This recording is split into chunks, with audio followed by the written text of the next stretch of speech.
YouTube chat real quick.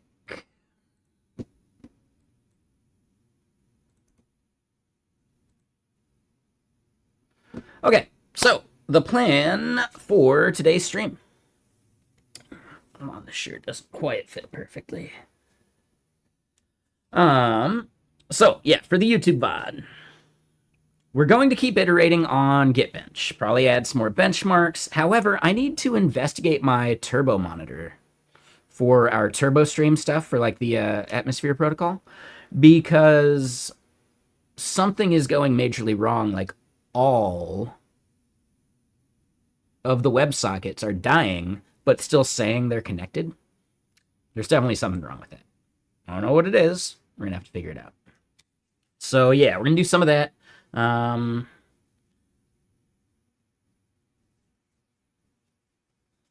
think we're good there.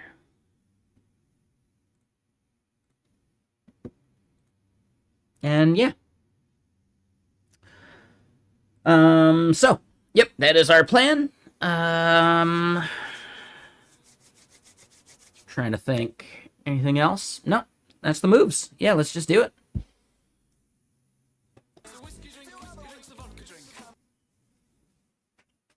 Oh wait, hold on. I do need to get water. One second.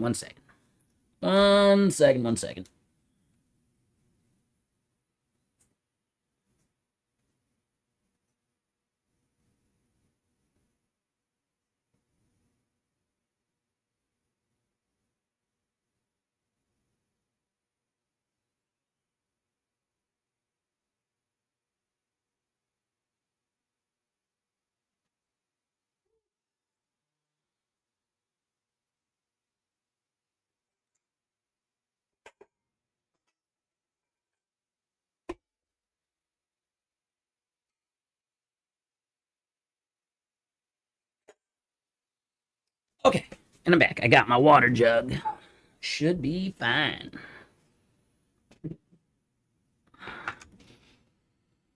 God, I'm bummed. I totally mixed up AM and PM earlier today and may have missed a CFP window. That's what I get for leaving it to the last day. But I also needed to like come up with the talks. So yeah, that's on me. I should have been focusing on that yesterday instead of some other stuff. I just misread the time. 12 p.m. versus 12 a.m. That one gets me every fucking time. Even though Session Eyes even had a thing saying it'll close at this time for you. I just didn't read it right. Anyone else ever have that problem?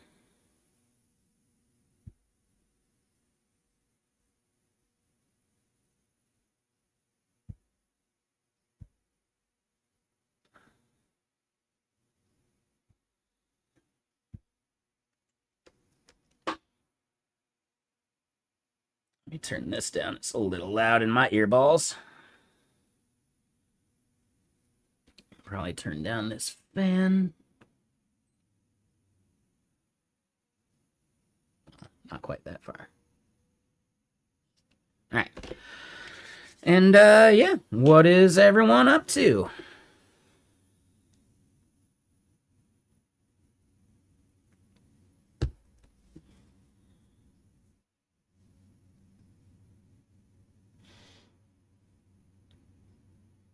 Okay, so hold on. I do need to do something here.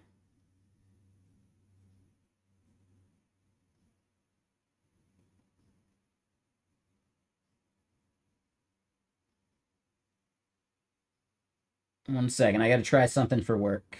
They suggested a fix workaround. Yeah, multiple of these going. Dude, that is so many of those.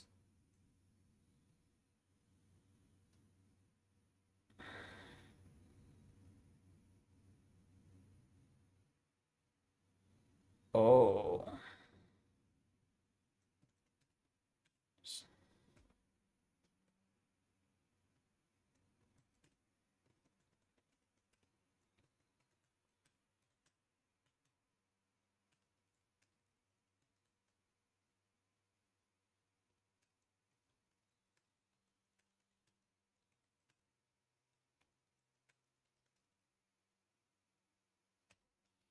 All right, so that was it. That was weird. Ah, damn. They're not in there yet. All right, so at least let me do that. Sorry, I just got to reply one thing to work.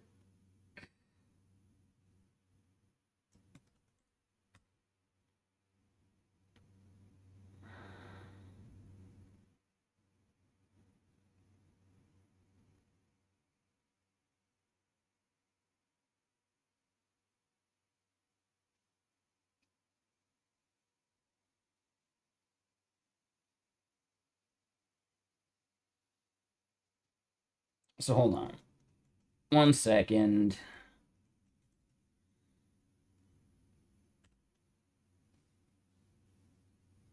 That one merged. Okay.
Okay. Sorry. You know, work. But yeah, how's everyone doing today?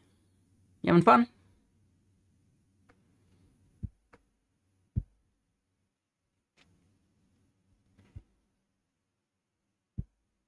All right, so yeah, this is the turbo monitor problem.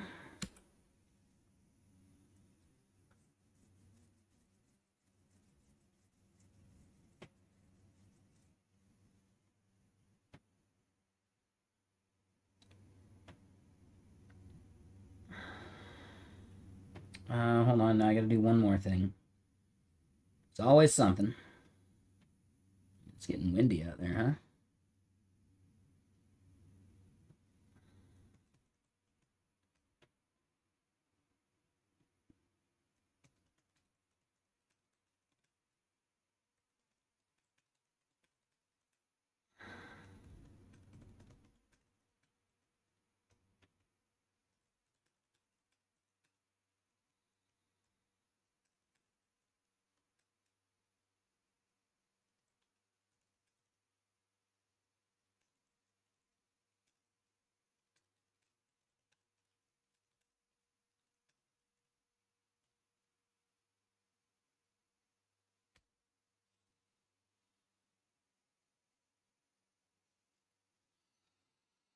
Okay. I have 64 gigs. But your computers are also really good at doing this thing called paging, as long as you have the disk space for it.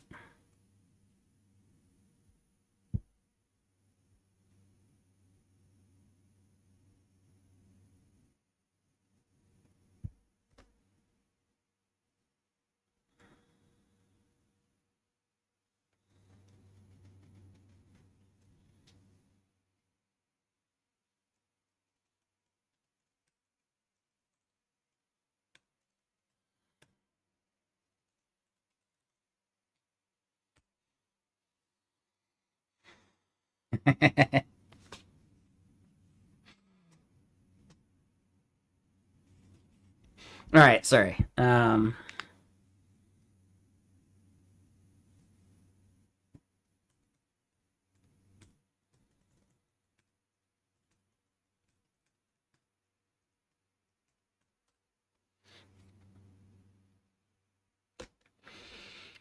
Okay, cool.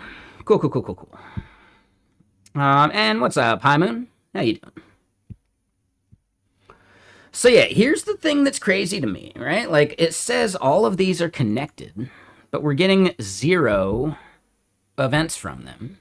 However, and this is a part where I may not have any of this stuff open at the moment, and that's a bummer. So we got Jetstream Turbo. We don't have... Actually, yeah, we do. No, that's the wrong directory. No, it's going to be... let's just do this. I just want to check one thing AT Proto-wise.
So that should be working.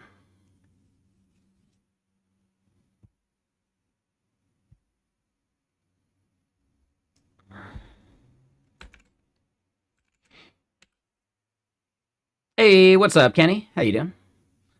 You graduated and got your bachelor. In May, you're starting your first serious programming job. Nice.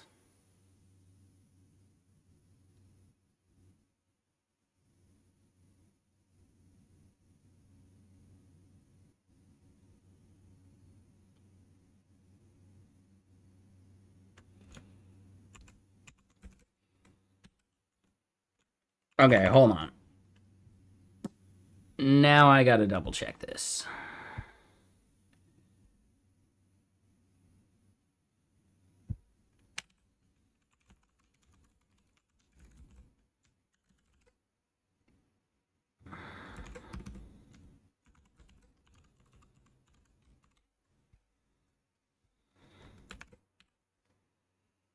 Okay. Yeah, we're seeing kind commit.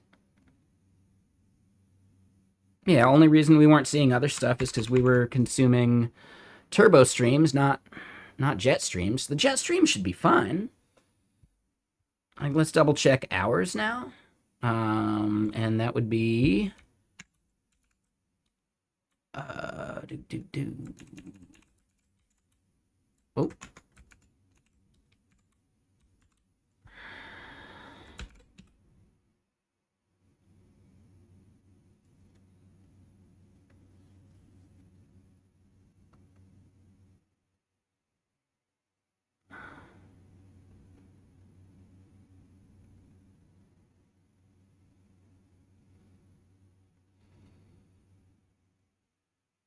It's got some major issues.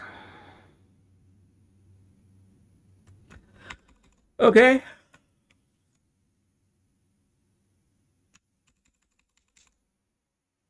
Oh, yeah, and I fucked that up. Let's see, what else do we need to kill?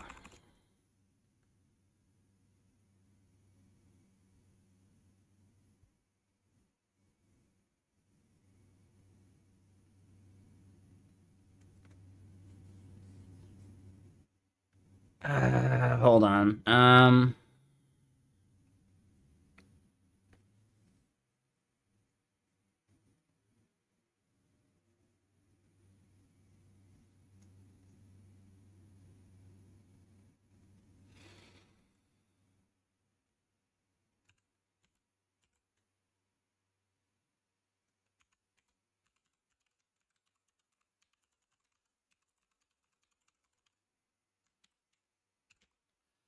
You had a lot to do today? Like what?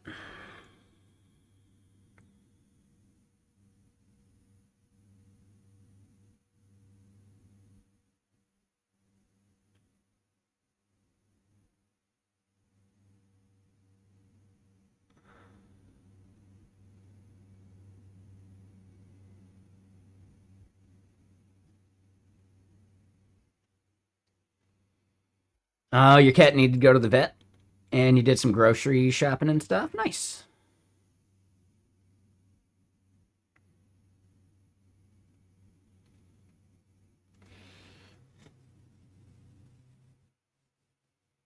Yeah, we should definitely do vsafe parse. What's this next one?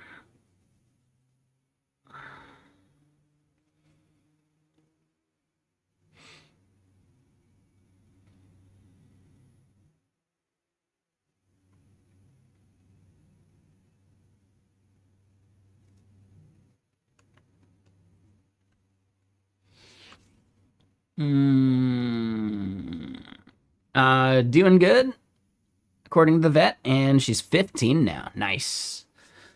Yeah, I had two cats live to 20, which is pretty crazy. Or like 20 and 19 or something like that.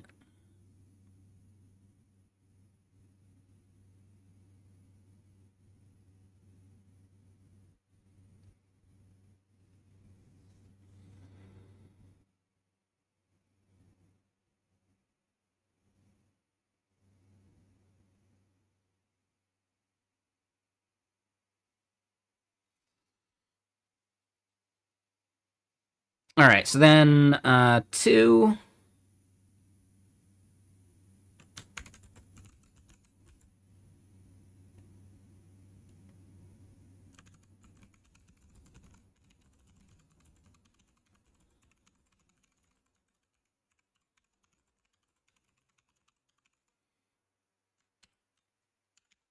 All right, so audit log failure.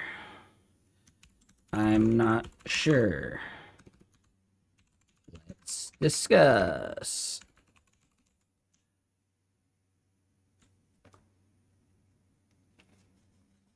Um, and yeah.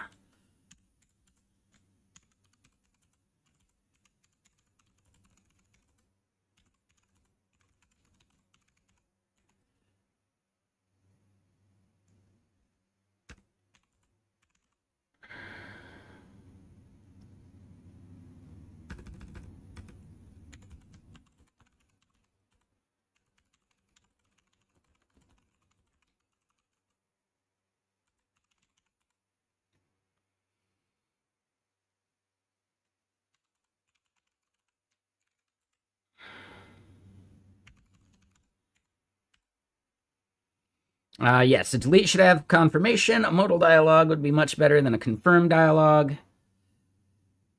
Um, we should have the user type something.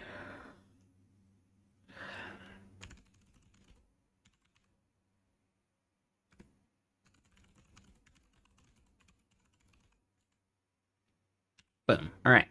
So I wanted to at least kick those off, get this to a point where it's like done, and then I can do some of the other junk.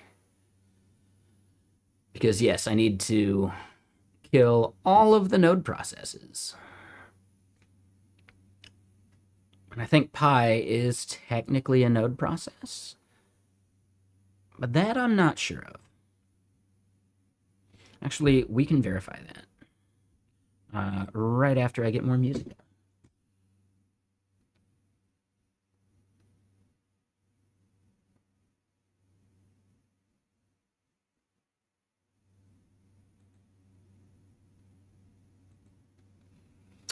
When I had some pretty delicious salmon yesterday. Anyone got like a favorite like salmon seasoning recipe? And I'm also at 190 pounds. It was like teetering between 189 and 190. I'd say it's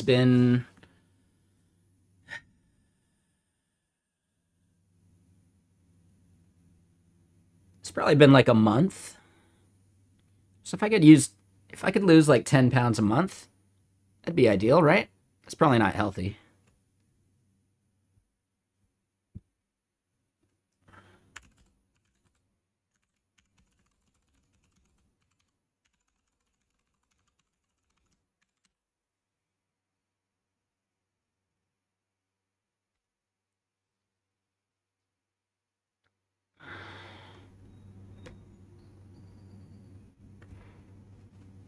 £4 to £8 a month. That's close enough. And it's probably closer to 8 anyway. So that's fine. Nah, I think I'm doing all right.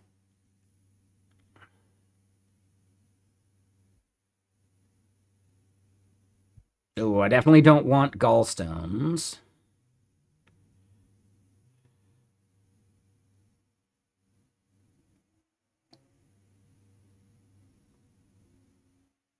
Yeah, it's probably a lot of water weight.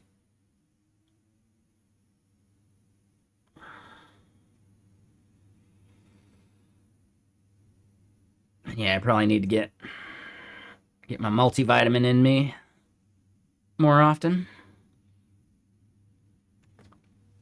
Yeah, I don't feel like I got the fatigue. Lower metabolic function. Well, that's what Red Bull's for, right?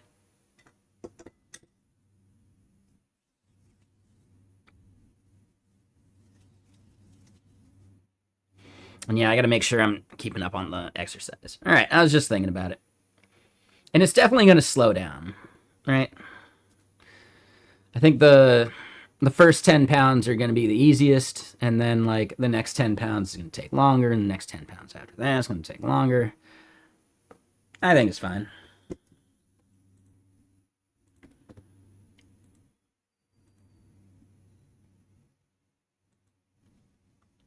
And I got myself a new rice cooker. You know, just for some healthier carbs.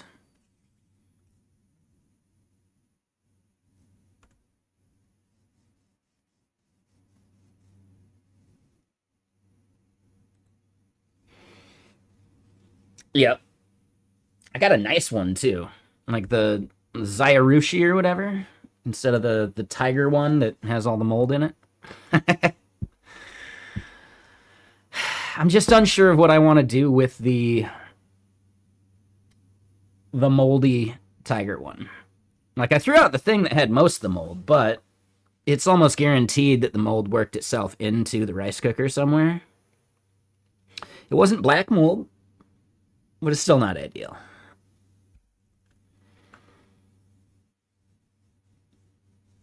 So yeah, I don't know. Like I don't want to necessarily like donate it to a Goodwill and get people sick or something, right?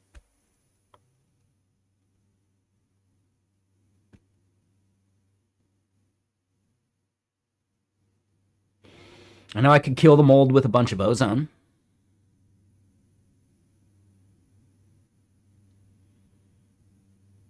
I think vinegar would do it too. But both would be destructive and make the rice cooker no good anyway. Right? Ozone will start eating away at the plastic parts. And so would the vinegar. Because vinegar is actually pretty damn acidic, if you didn't know that. Like, vinegar will dissolve metal. Like, it's gnarly.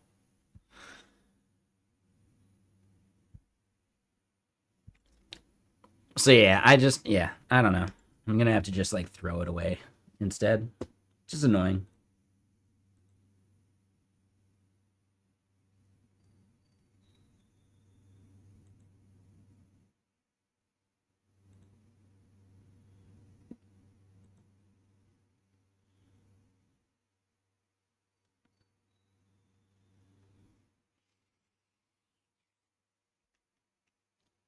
Oh yeah, yeah. Vinegar's amazing.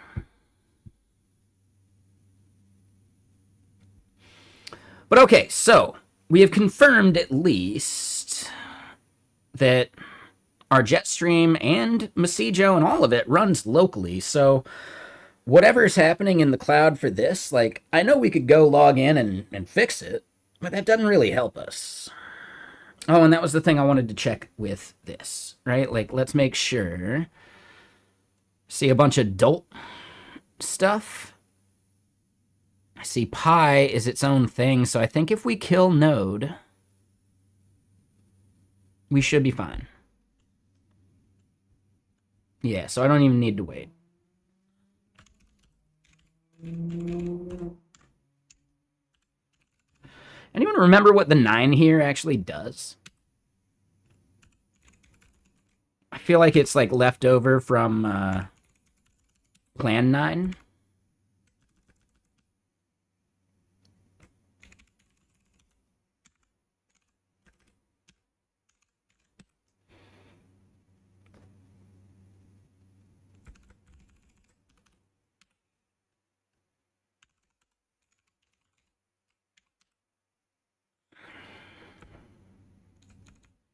And it's old enough that it has a man command instead of like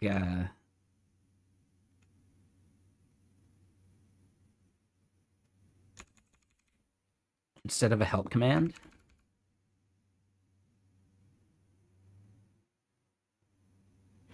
No, kill all is like an ancient Unix thing.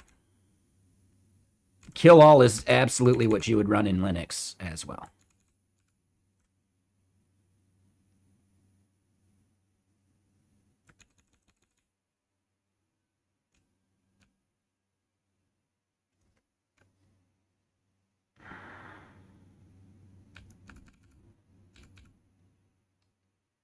Xkill? Isn't Xkill for deleting node modules folders?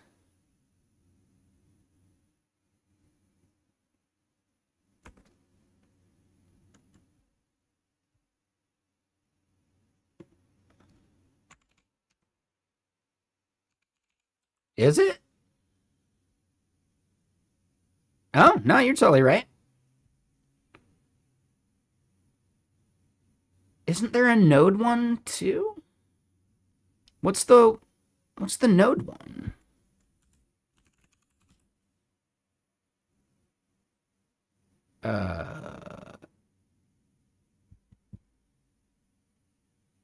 No. There's like there's something on npm for like destroying your node modules folders.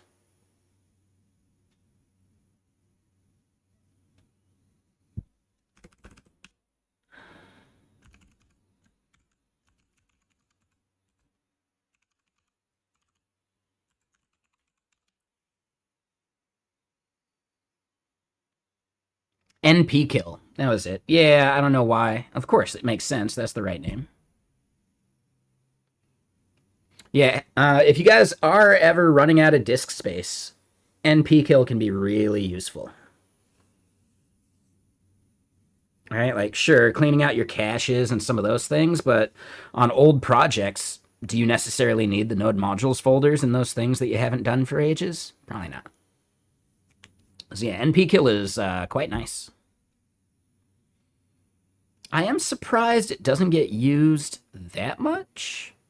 Is that because people have just largely switched to PNPM? Because I feel like this should be a higher amount.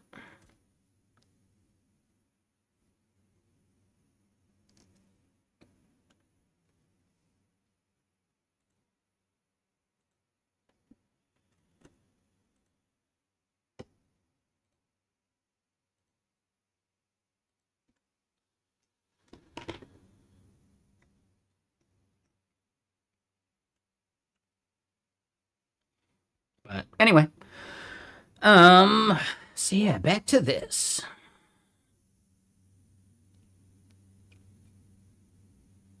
Oh, that's what you're saying. So the -9 is a sig kill. What does that mean?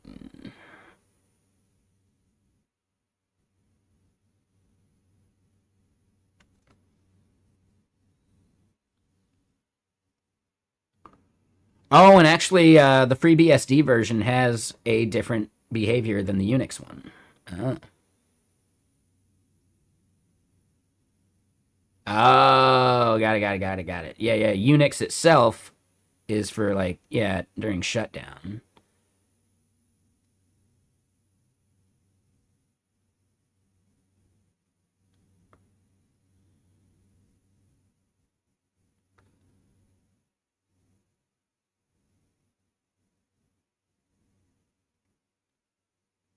Okay, so this is it, right? This is the -9, right? That's the signal they're talking about.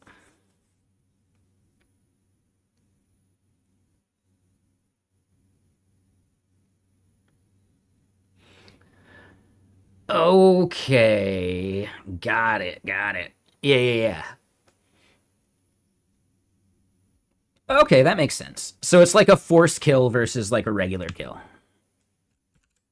Was that my understanding of it? Like the way you kind of just described it?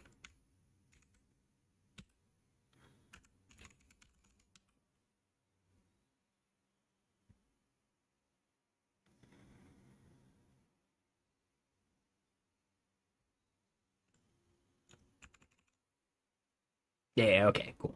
That one's done. So, yep, that was that. What I want to do, though...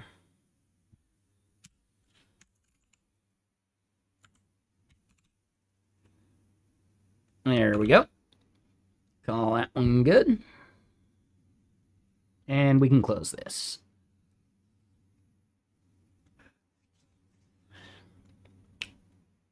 All right, so, how's cuneiform doing here?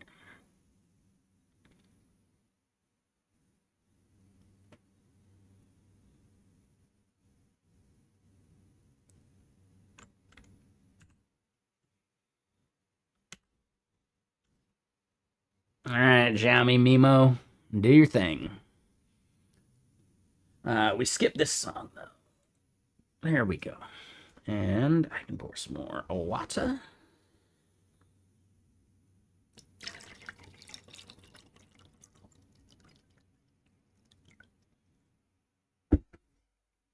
And yeah, what's everyone up to? Any plans for the weekend?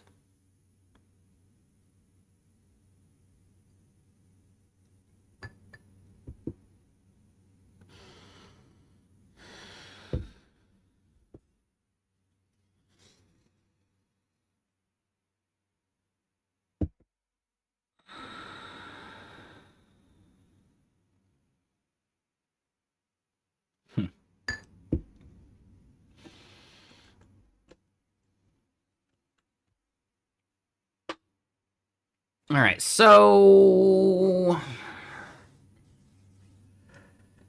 what was the last thing we did here?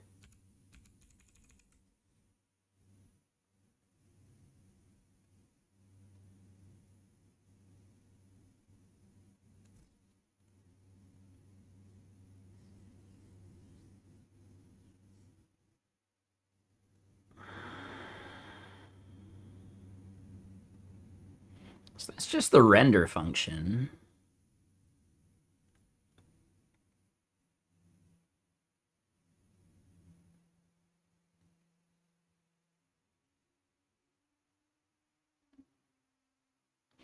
Yeah, let me do this. I think we can close out what we got in there right now. We can launch GSD again.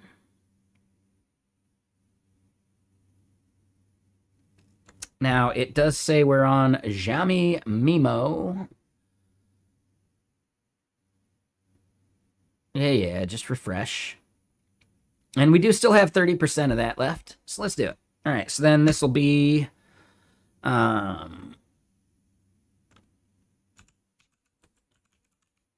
GSD auto. Create the next milestone.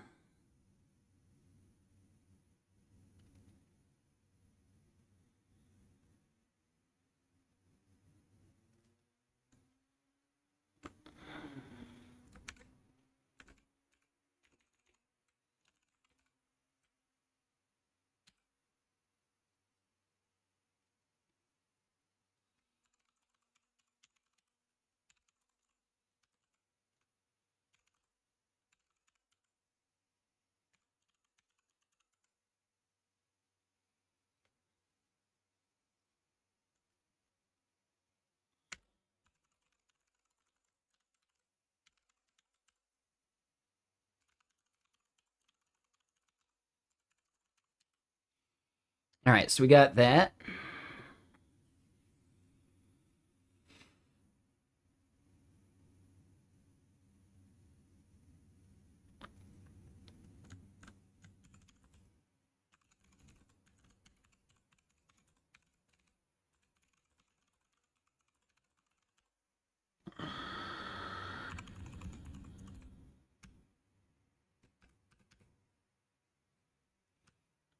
we should probably get to adding benchmarks for other common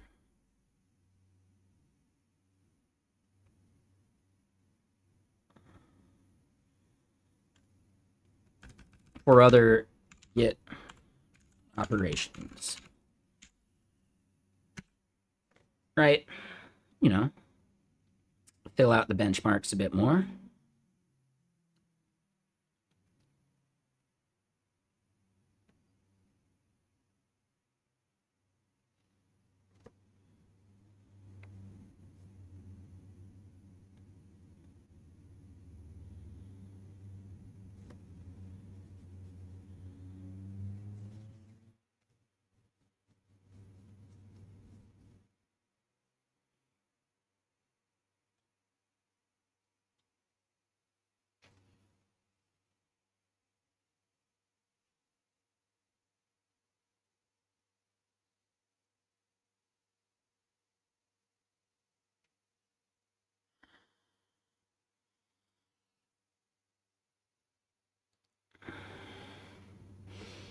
Ooh.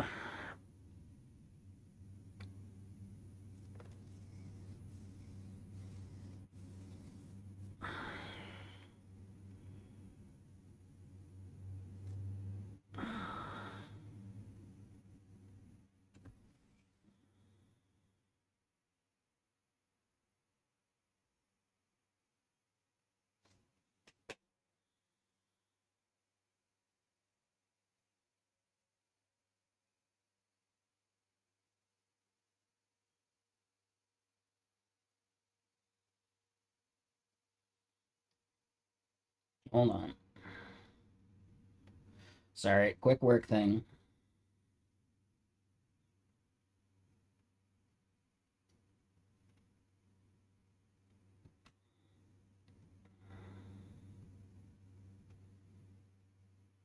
Um,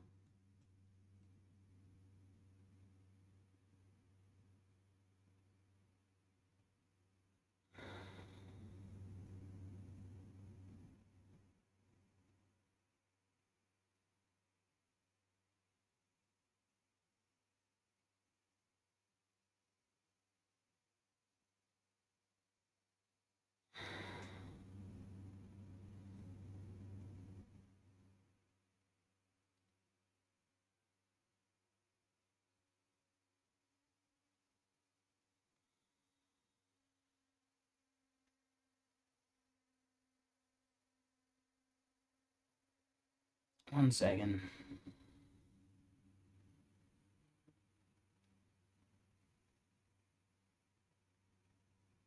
Sorry, a coworker asked a question.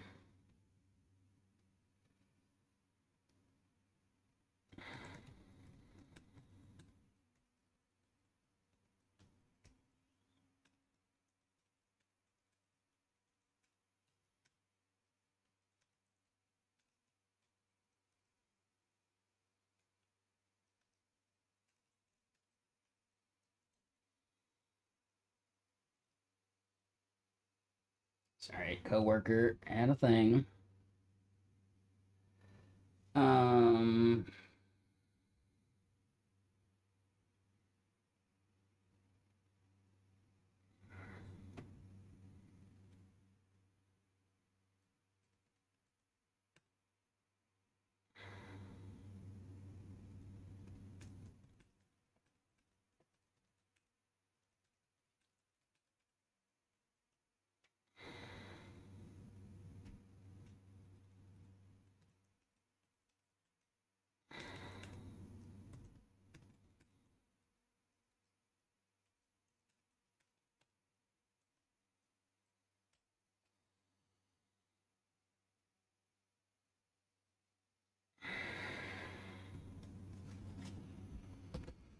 'All right, and then yeah. What's up, Nolan? How you doing?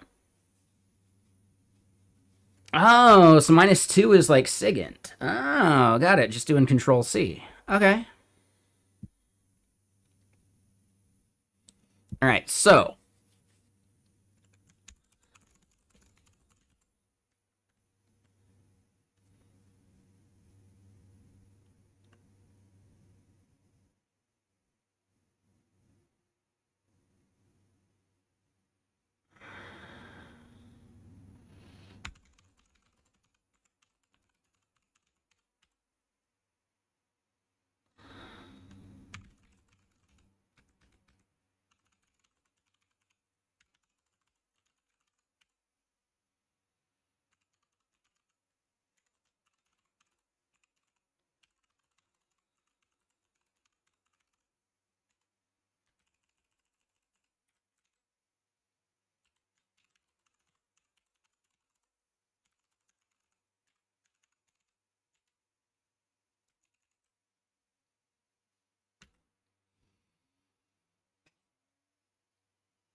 Okay, sorry. Works typing into a chat right now.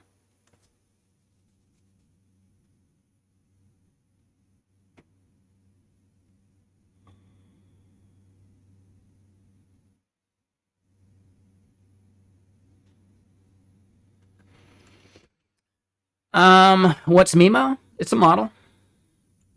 It's an okay model.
There's one dude that I keep having to say the same goddamn thing to, man. Send him to this form. It's that easy. Send him to this form. He has it in the chat that I sent him. I think. Oh, no, I never sent him the link. That was it. Never mind.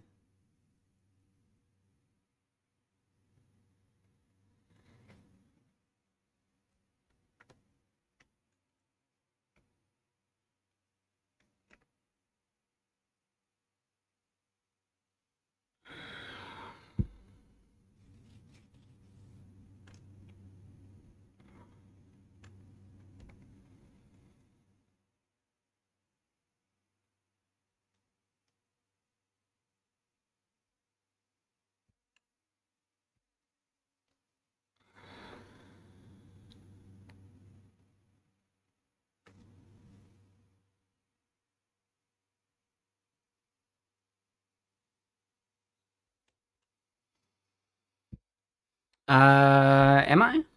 All right.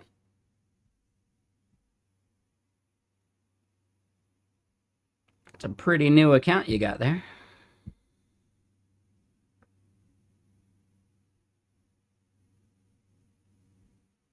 I do Elixir on stream, yeah, but you know, I do all sorts of stuff.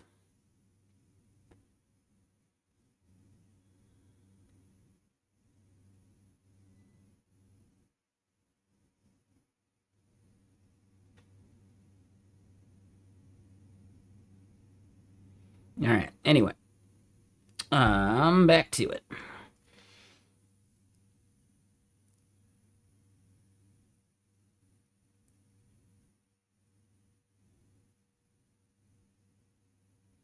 And hey, what up, Brainless?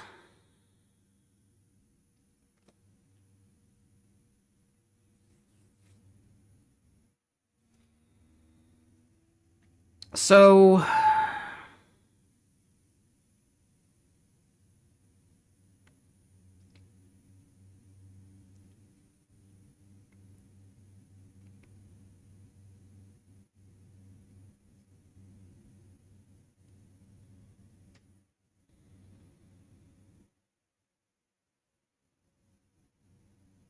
Yeah.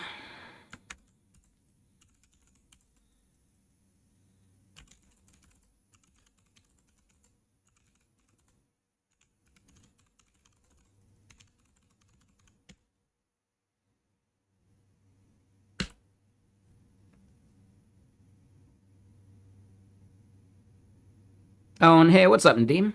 Sorry, I just saw your message over on YouTube. Yeah, how you doing?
Yeah, maybe leave interactive rebase out for now.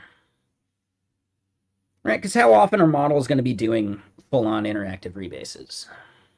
Should be pretty rare.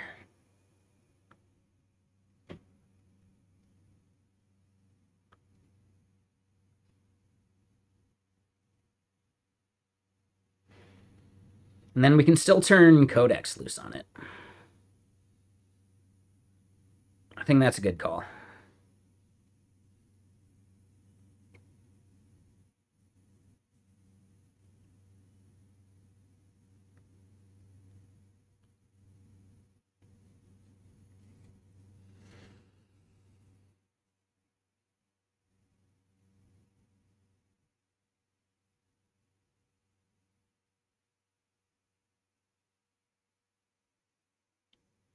Um, like how afraid it is? I don't know if we need to care about how afraid it is. We just need to know how good it does. Like, is it breaking stuff or not?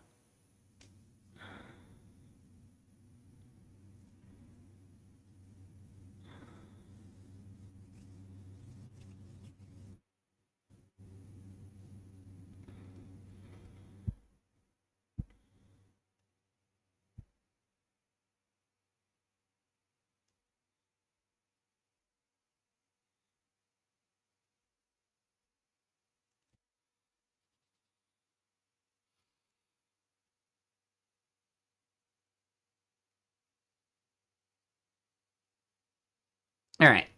So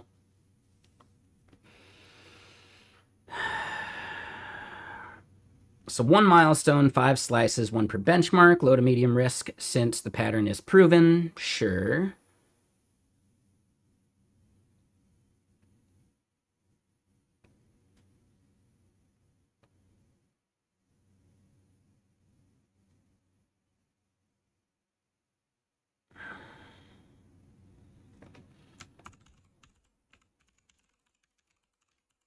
I think we're good there.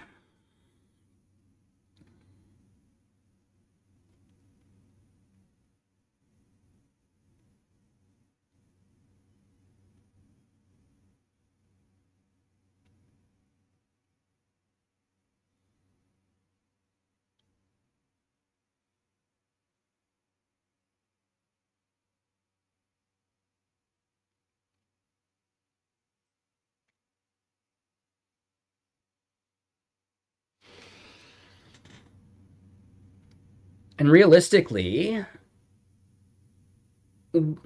how would we run a Git server that it could hit?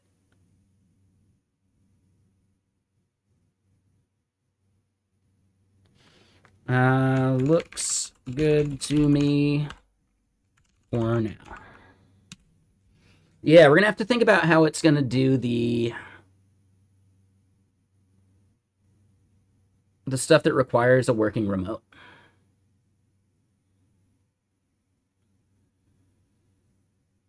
But yeah, like, how often are they going to be doing shallow clones and sparse checkout? You know, normally you have the repo already. So I'd say that's fine for leaving for later.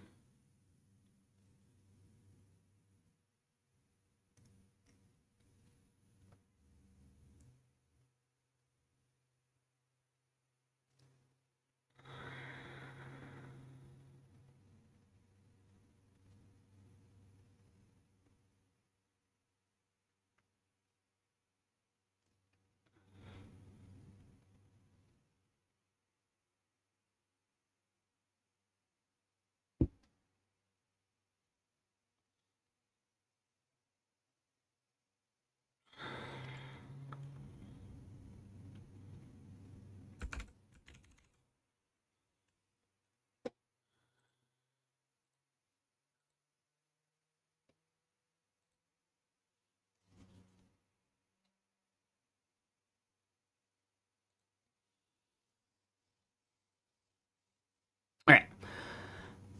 So yeah, what's everyone working on? Yeah. Yes, this looks good. Do it.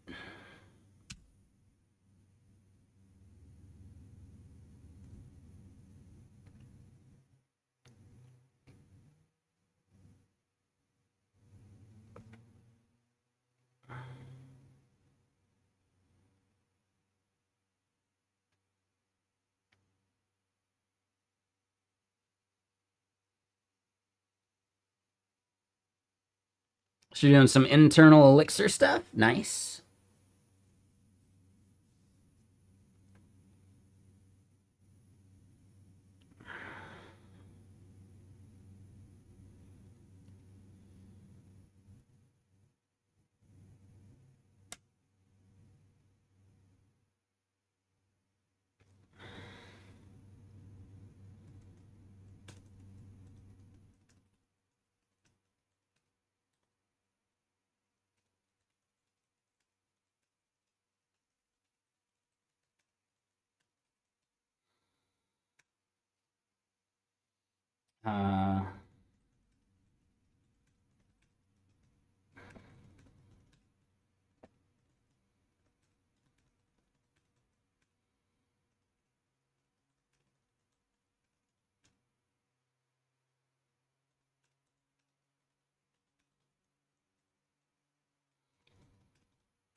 All right. Today you created a skill based on BMAD for database privileges. Tomorrow you will see. So wait, what does that mean? Like based on BMAD? Just like using their like structural pattern or something that BMAD should be using itself?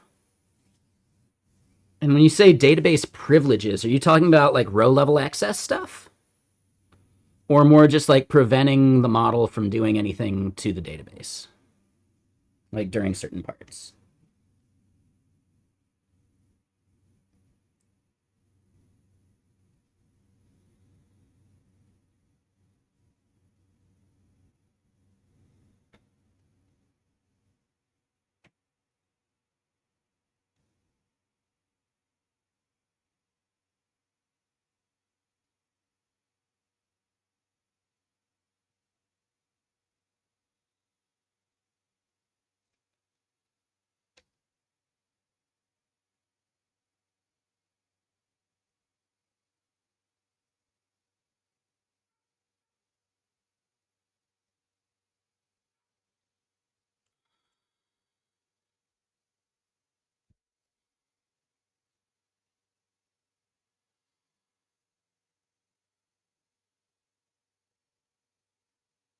So you let Claude Code create it. Yeah. But like, what's the main purpose of it? I guess, right?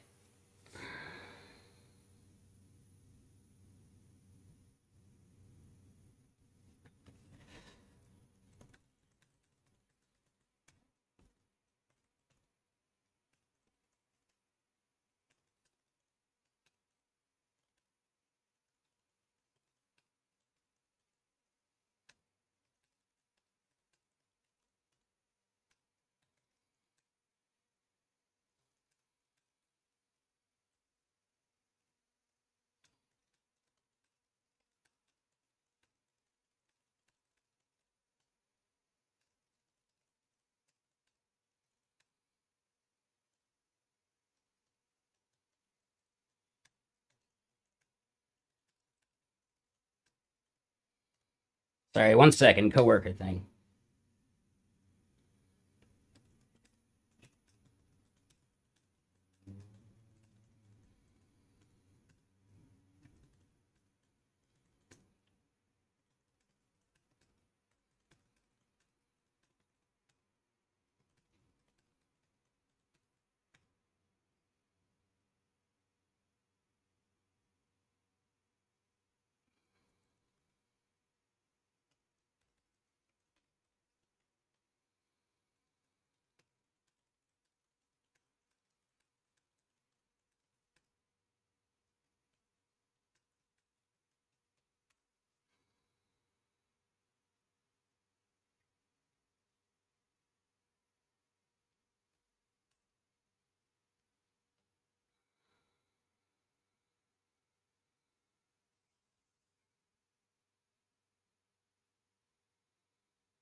All right. Man, it's really hard talking to some people. Like, we've been over this, dude. We have a process established. We've gotten a bunch of people in already. I don't know, man.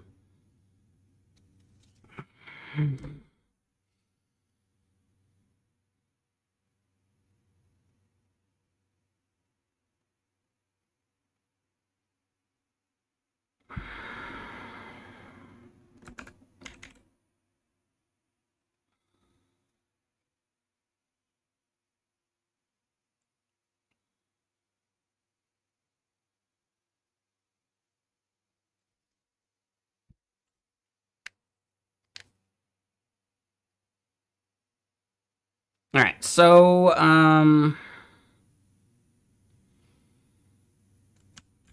sensible defaults work for now.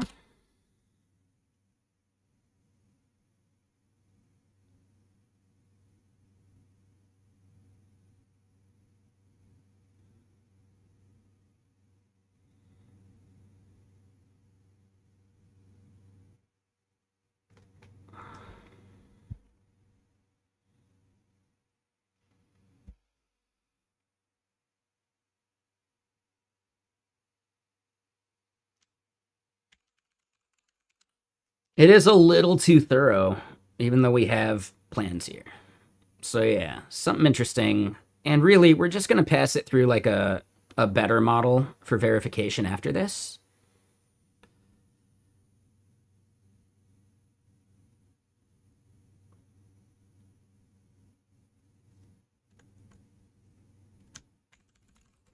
So yeah, we're fully vibing this part.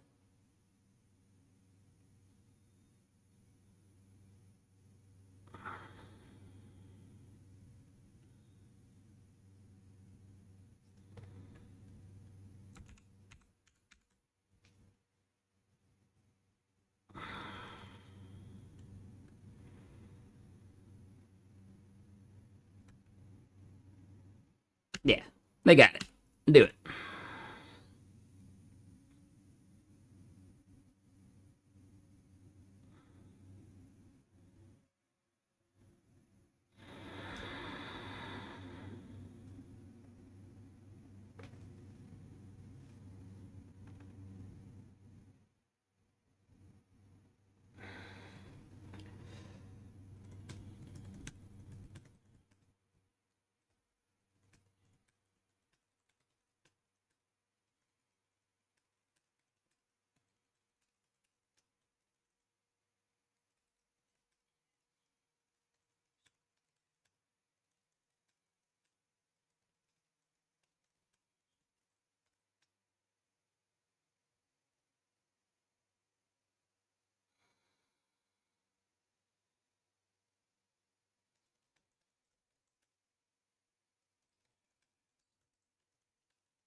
All right, sorry. It's just, man.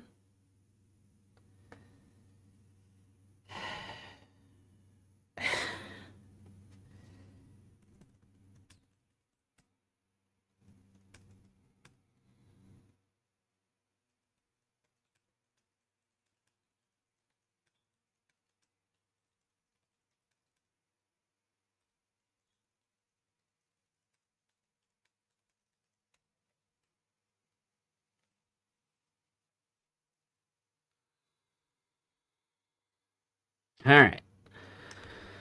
God, some people are just so hard to talk to. Anyway, let's continue.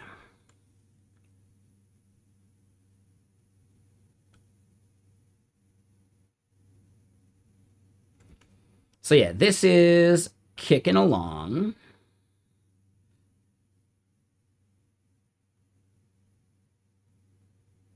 How do we think we're doing token-wise? We've gone from 70% to 72. So we should be able to finish just fine.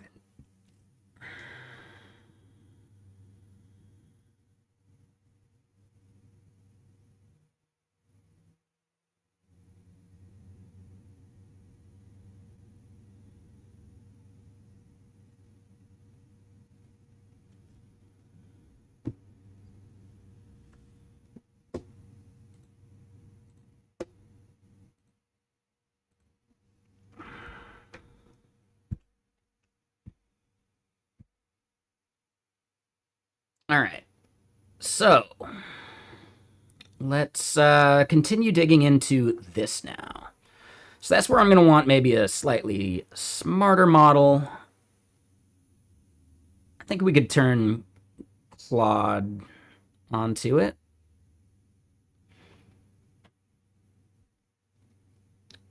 Actually, I think I want to do Codex. Because I was reading a bit that I found fascinating that I think I might have lost the link now. Damn it, I totally did. Shit. Let me try this. Claude, Codex, different prompt, something, right? Yes, they all have like a prompting 101 thing.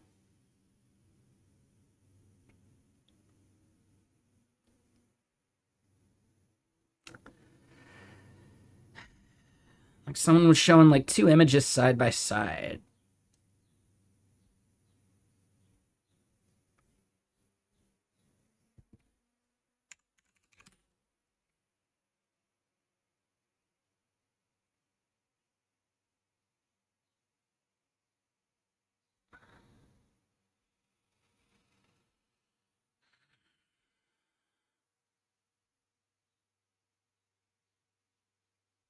Okay, so instead of top, let's go latest.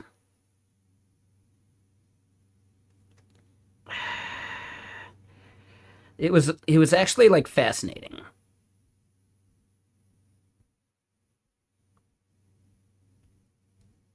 Basically, Codex and Claude came out with their recommendations on like prompting best practices.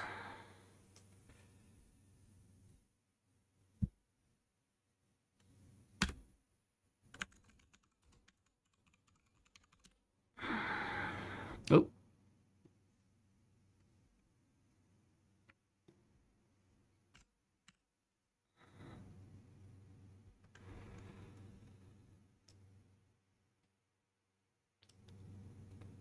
No.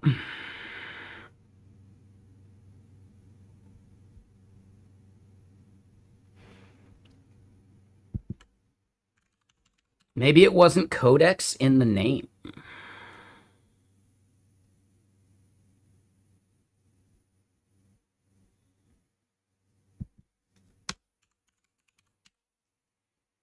Oh, god damn it.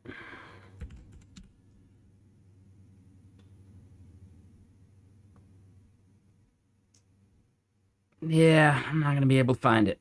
Dude, that's annoying.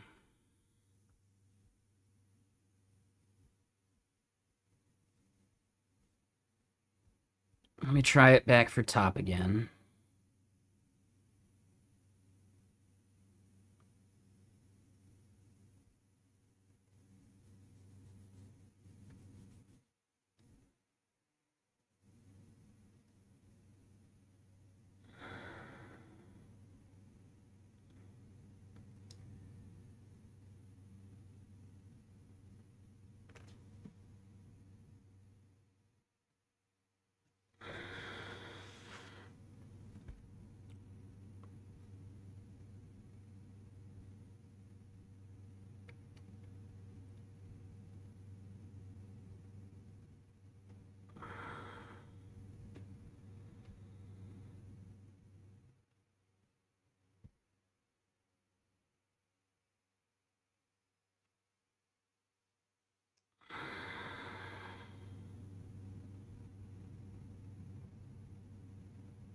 God, yeah, I'm just not going to be able to find it. That is so annoying.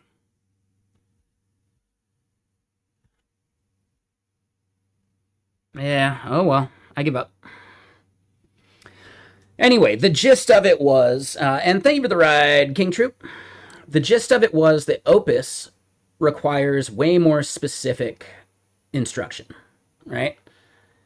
And the OpenAI team has actually gone the opposite direction with GPT-5.5, saying, no, you can be vague, right? That's our goal, right? You can be vague. It's fine. And I just think that's interesting that they're both like kind of like diverging on prompt preferences. So yeah, I wonder if we can just find those directly.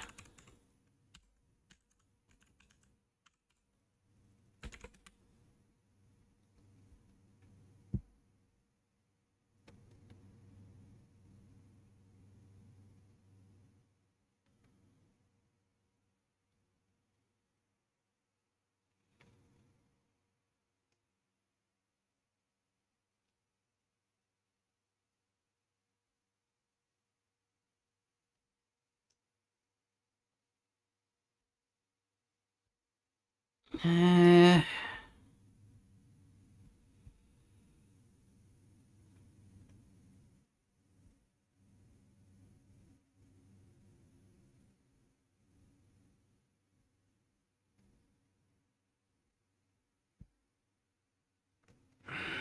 all right, well, it's not that one then.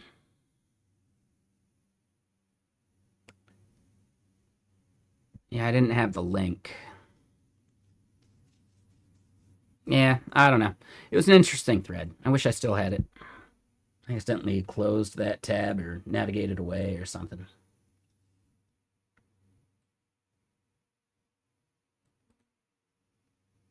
Yeah, it's gone forever.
Wait, I didn't realize I still had that open even. All right. So yeah. Anyway, I think we're gonna go with Codex.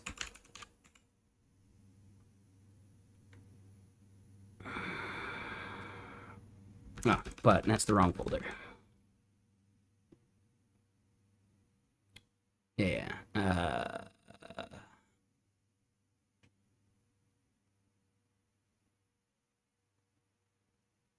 We've got to have it open somewhere. Yeah, here it is, Jetstream.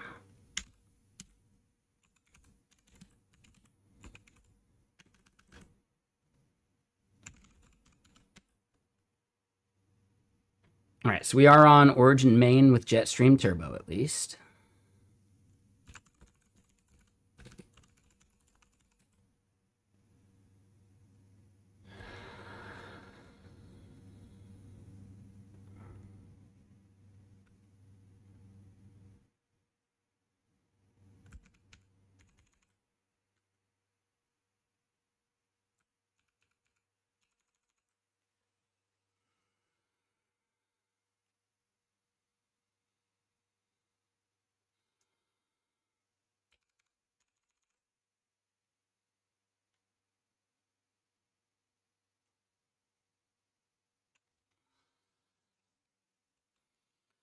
So, yeah, we're going to do codecs here. We do need to update.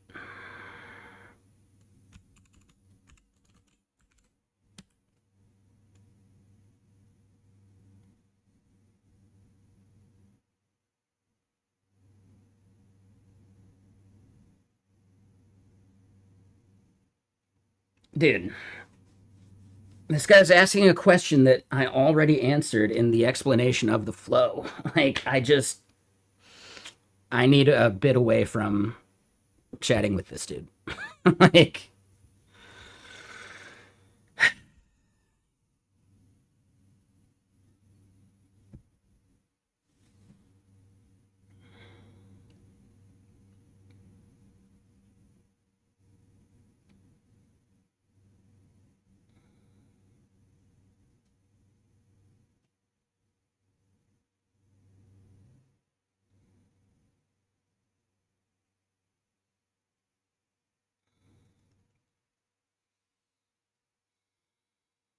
okay, she can do it.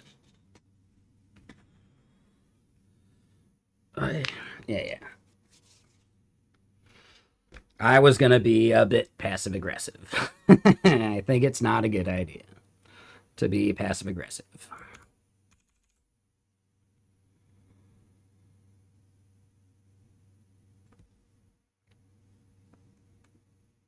Hold on, we're skipping this song.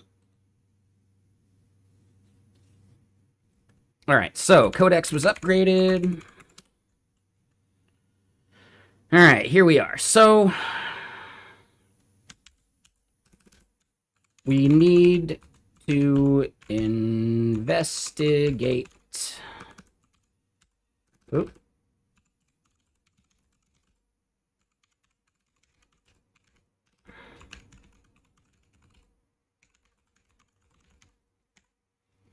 We need to investigate why the WebSocket connections die over time.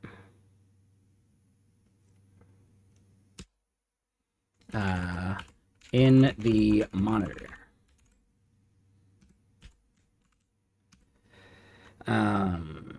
The dashboard shows them connected, but at 0 recs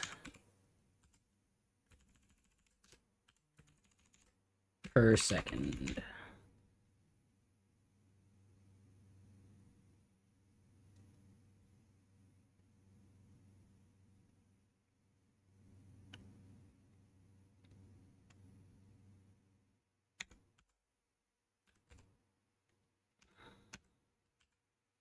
For all 4 of them.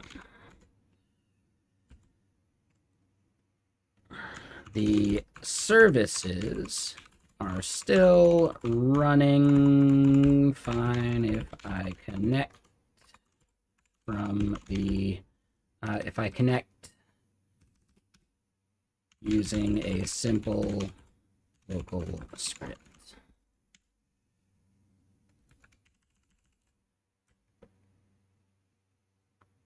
Yeah, I think that's about it. Yeah.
Sorry.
All right.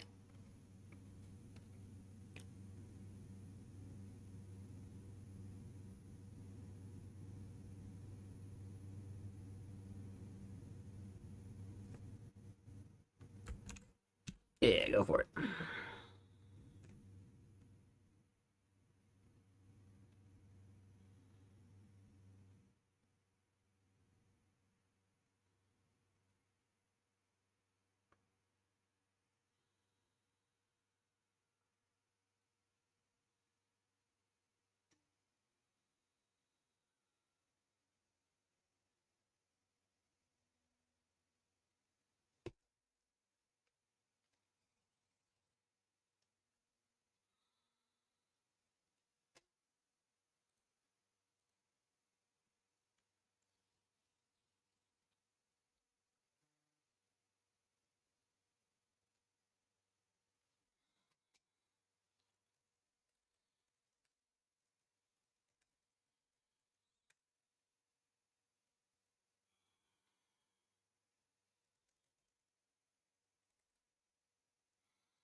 Sorry, 1 second.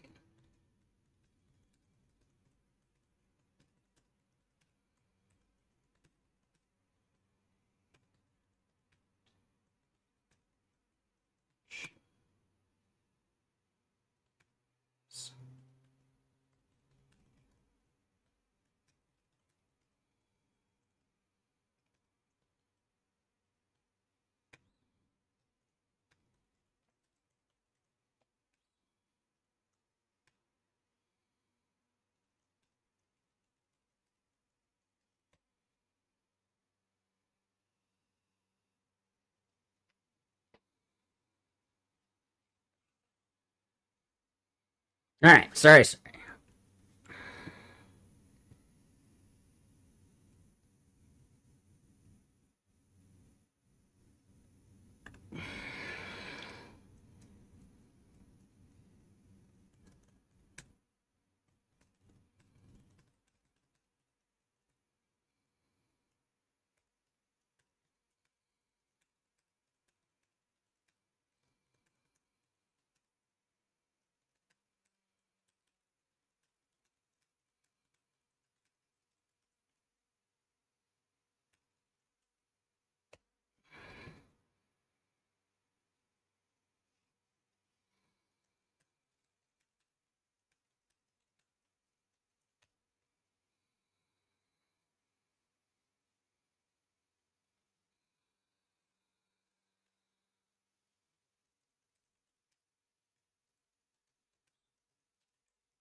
Sorry.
Okay, sorry about this. I'm just still like arguing with this dude, man.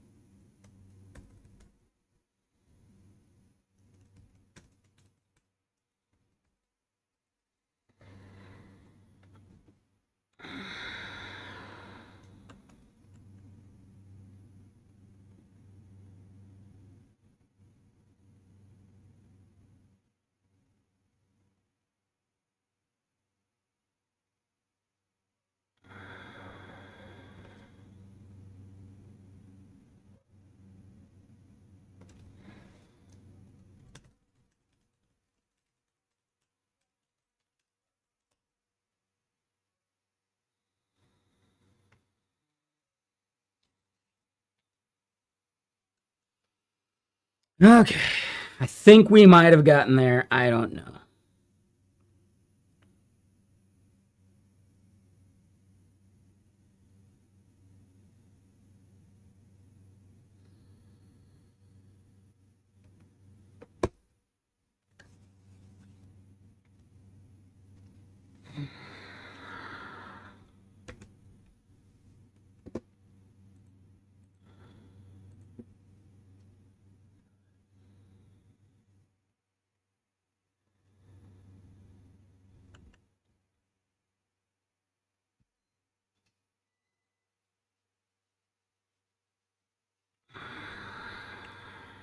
All right.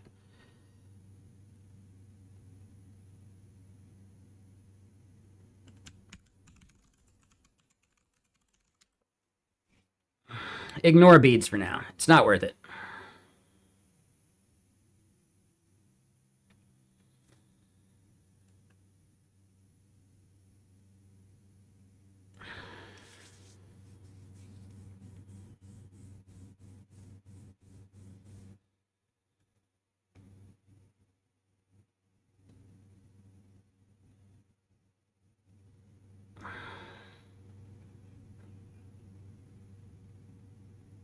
Okay, yep. Yes, the initial handshake was considered valid instead of like doing the ping pong stuff.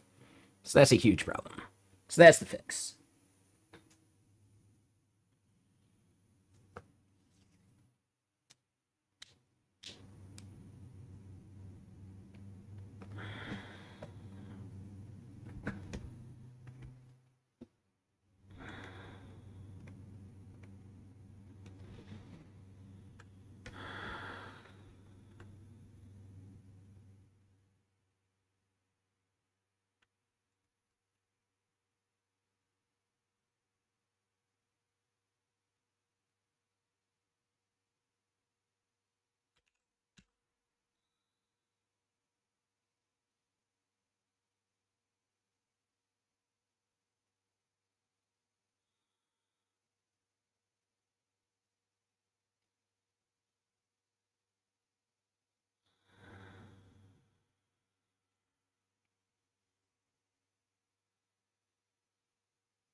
Okay.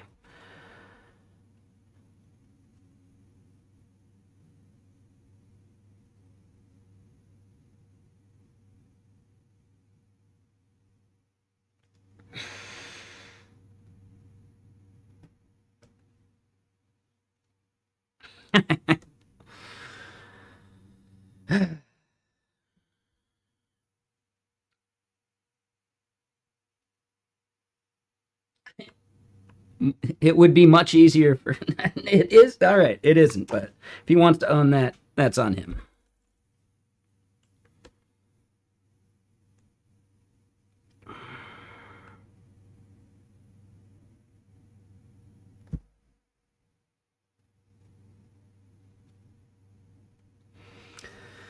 What up, Footlong?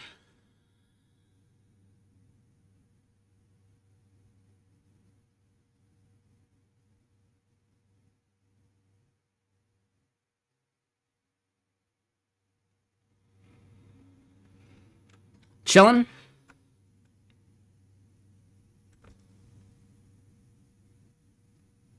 All right. 1 second.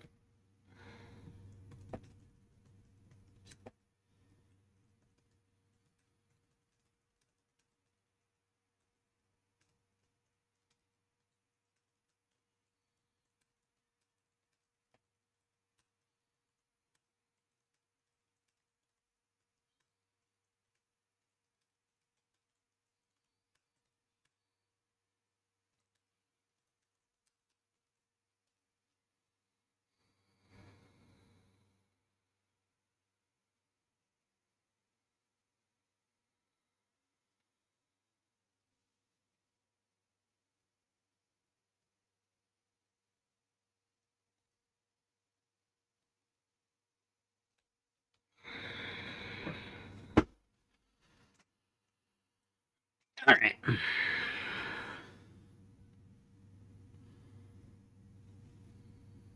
Yeah. All right. Finally resolved. Basically, I was defending a process that me and a coworker are doing because I was still willing to like put in the work for it. And a coworker thinks them managing that entire process for these special case people is worth it. That's fine. As long as he's not adding extra steps for us to do, he can totally hoist himself by his own petard. I'm okay with that. I am fully okay with that. If there ends up being a legal issue of a lacking NDA, that's on him. Like, dude, problem solved. I just didn't want him adding extra steps to our stuff, and that's what it felt like he was getting at. Well, couldn't we just like message you to send them a thing separately and then go outside of the flow that you already have? No, I'm not gonna do that. There is too much room for me to mess up. I'm not gonna do that. Like, dude.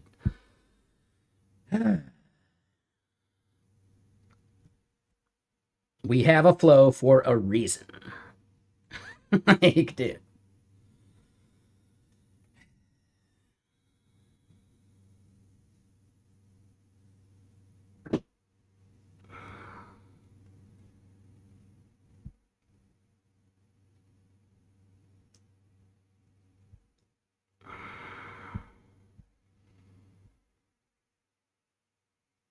All right. So it did this. I'm going to say we're going to yellow it on up.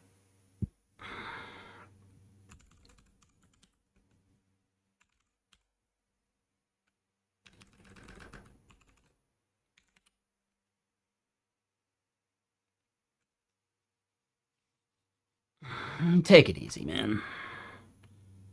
Seems a bit condescending.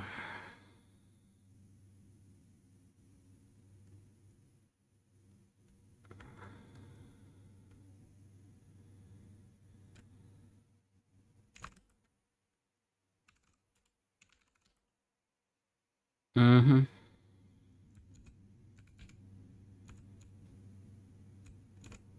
You've made similar comments before that were kind of condescending, right?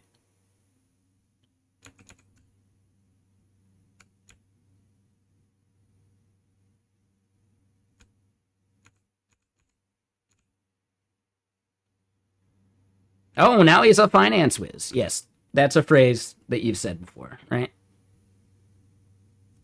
Oh, now he's an accountant? Yeah. you've made similar condescending comments. I don't feel like it right now, man.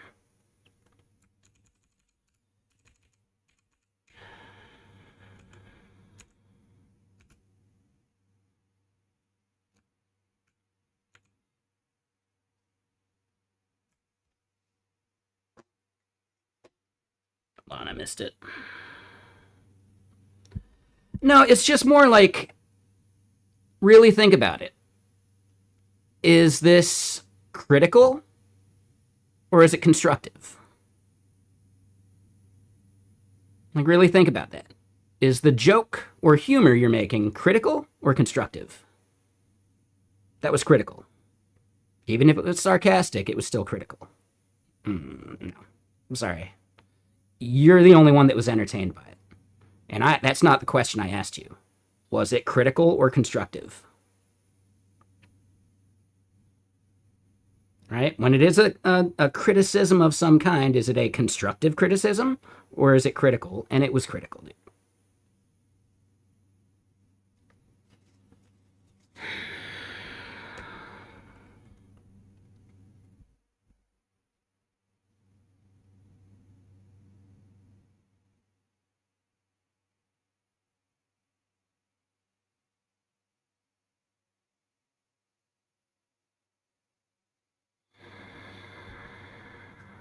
Mm-hmm. All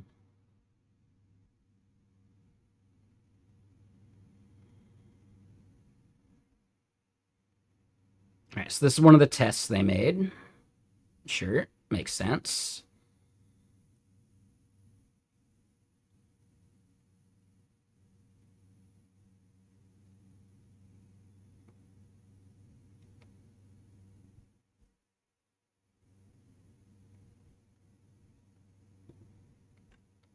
We reconnect after the timeout, right?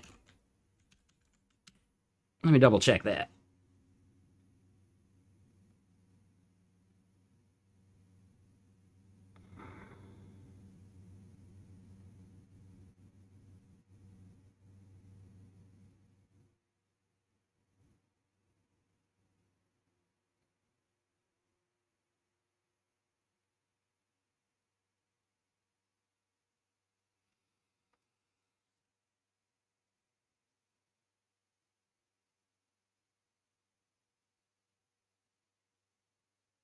Okay. No, this looks good. Sweet. Yeah, thanks, Pat. I'm just gonna say Pat. It's easier. Sorry.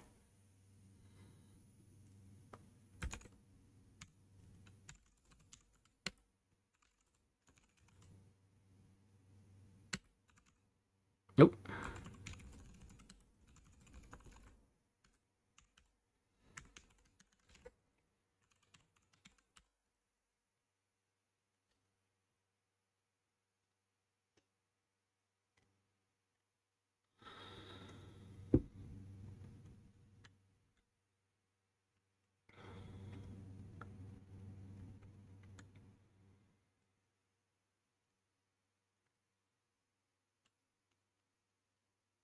All right. So yeah, I guess it's fix instead. Ping and timeout. Support for WebSocket listening.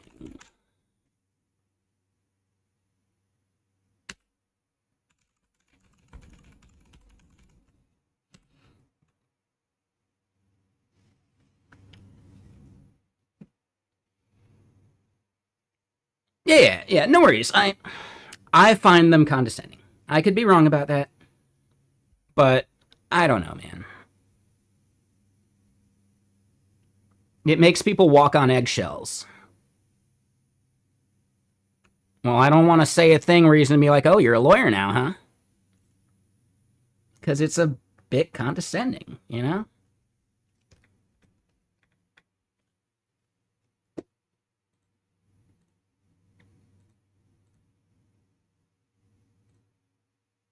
I don't care if I can say that to you. I probably wouldn't.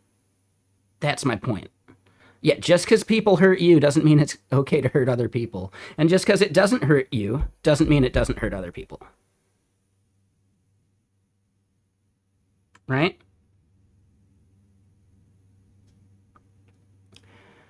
Your lawyer is probably the person who should say that to you,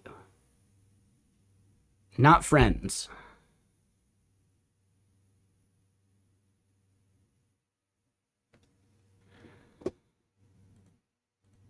Not colleagues. Then you got some shit friends, dude. I don't know how to tell you that.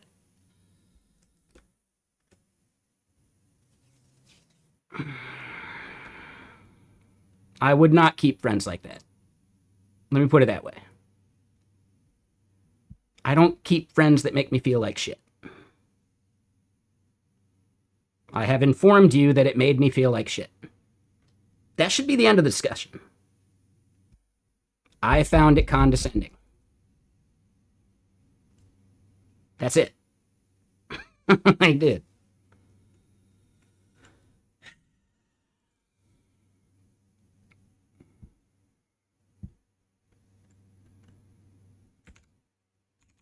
All right, so I think we did all right with that.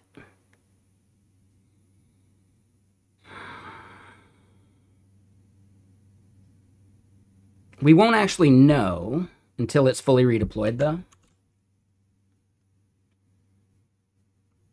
And yeah, I think we're still building, so it might take a minute. In the meantime, there was one other thing I wanted to look at.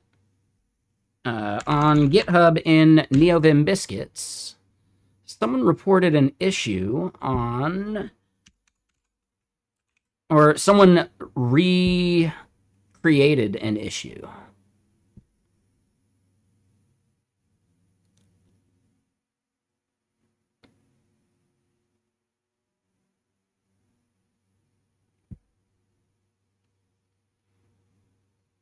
No, it's fine, man. I appreciate it. Thank you.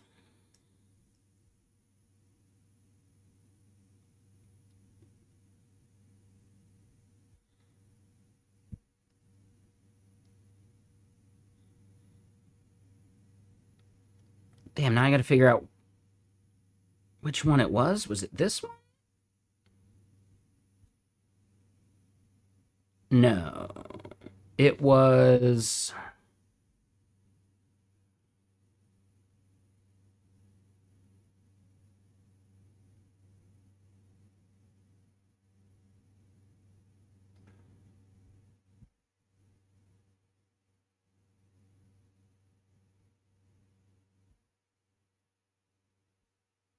Uh...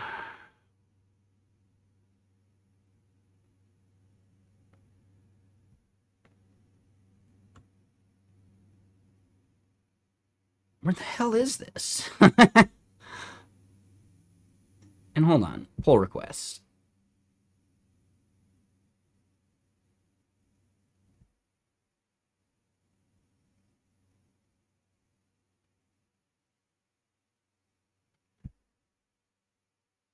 This doesn't have any conflicts.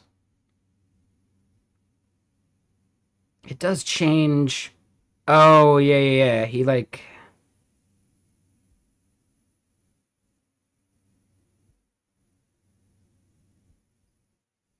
Hold on. Yeah, he messed up the formatting.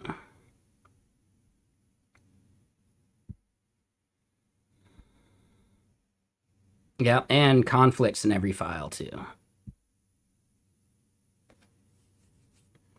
Oh, and yeah.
All right, so yeah.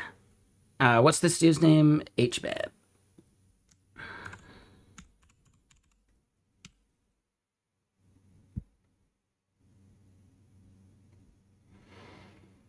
All right, so then, yeah, which fucking issue was this? Rather than newest, last updated? Lazy loading. This is it? No.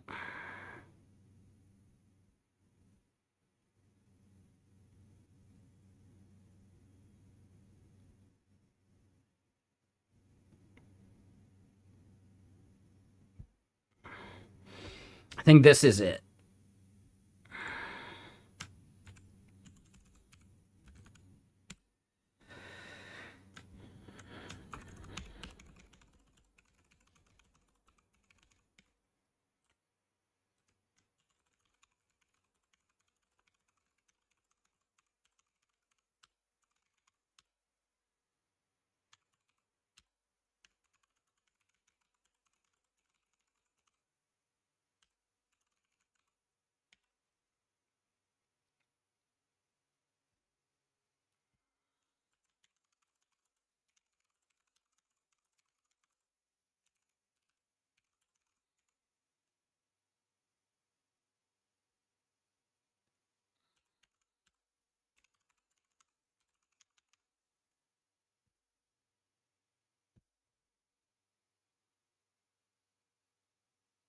Okay, so boom. And yeah, I appreciate it, Footlong. Thank you, man.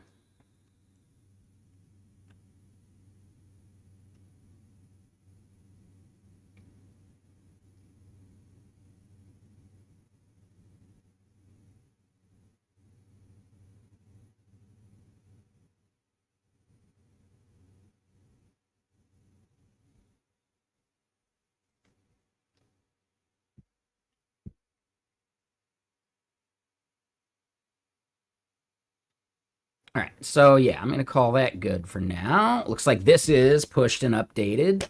Sweet. What does mine say? Dude. What does mine say? Sweet. Right.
Okay. What's up, Bronland? How you doing? What's up, Mohai? And what is this dashboard? Bronland, this is the new benchmark. How many agents do you have running? I don't think that benchmark matters nearly as much. I am juggling multiple projects, but they're not all like burning super long term because I don't think that's actually a good idea. Like, we do have one that's going like long term. Maybe, unless it stopped. Oh, well, shit.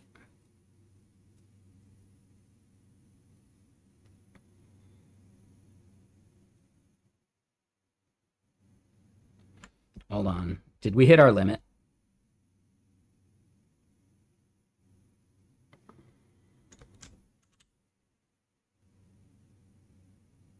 No, we're not at our limit yet.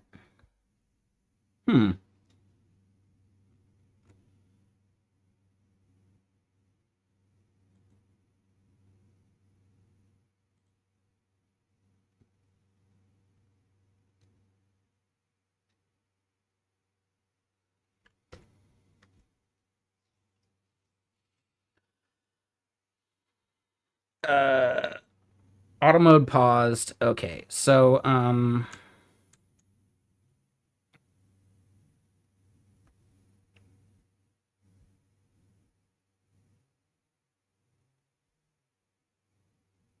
yeah, what is going on in here?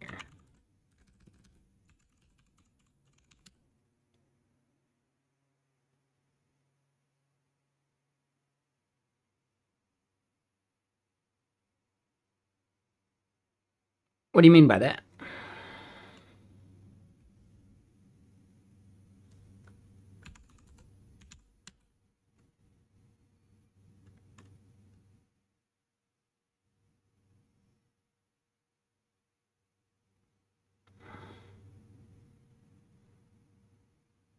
I don't know, improve the rendering. Whatever.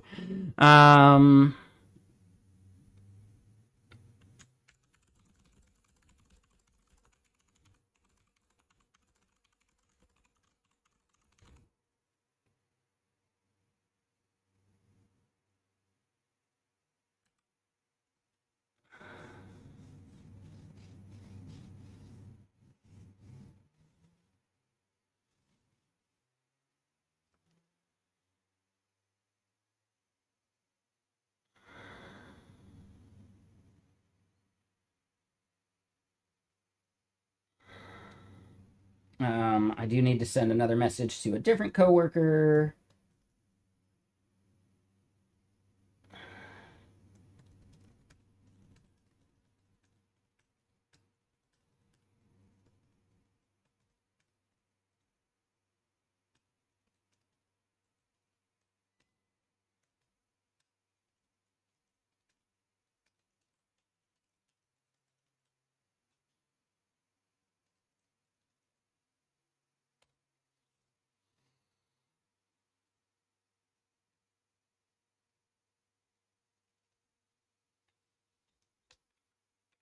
What models do I like? I don't know.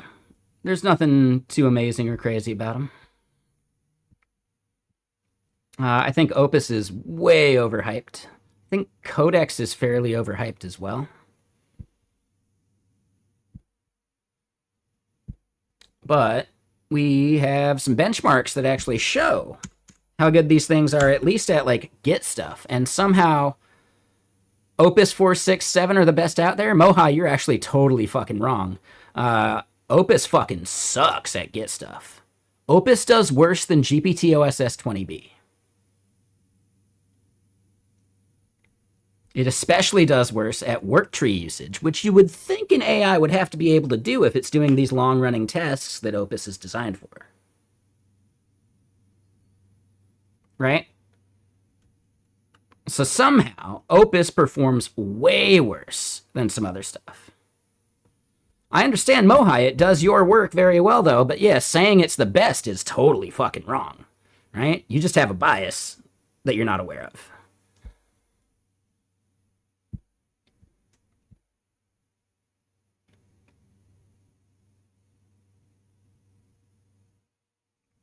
Right? It maybe does some things really well. It does other things really poorly.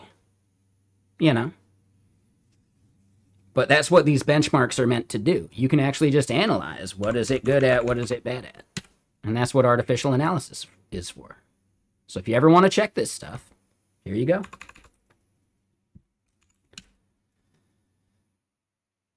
You like Claude, but it's not cheap? See, I am liking Claude less and less. Like, I actually think it's kind of shit. It's done a lot of stuff just really poorly lately. And the fact that they're going down the road of, well, yeah, no, with Opus, you have to be very explicit, right? Like you're giving junior level engineering instructions to a staff level engineer, right? Give them staff level instructions, which means you got to type way more shit out. Meanwhile, Codex is going the other direction. Yeah, type less and we'll figure it out. Right? And this is even in like their guides for prompting these things. And then just on the other side of it, you got Kimi K26 that is way fucking cheaper. Right? Like way fucking cheaper and just right there at the intelligence level you need.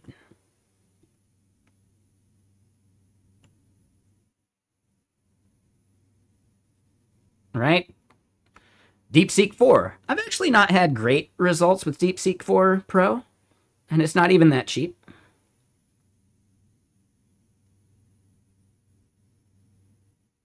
Right? And my favorite part of this is you can actually see how much it cost to run these things.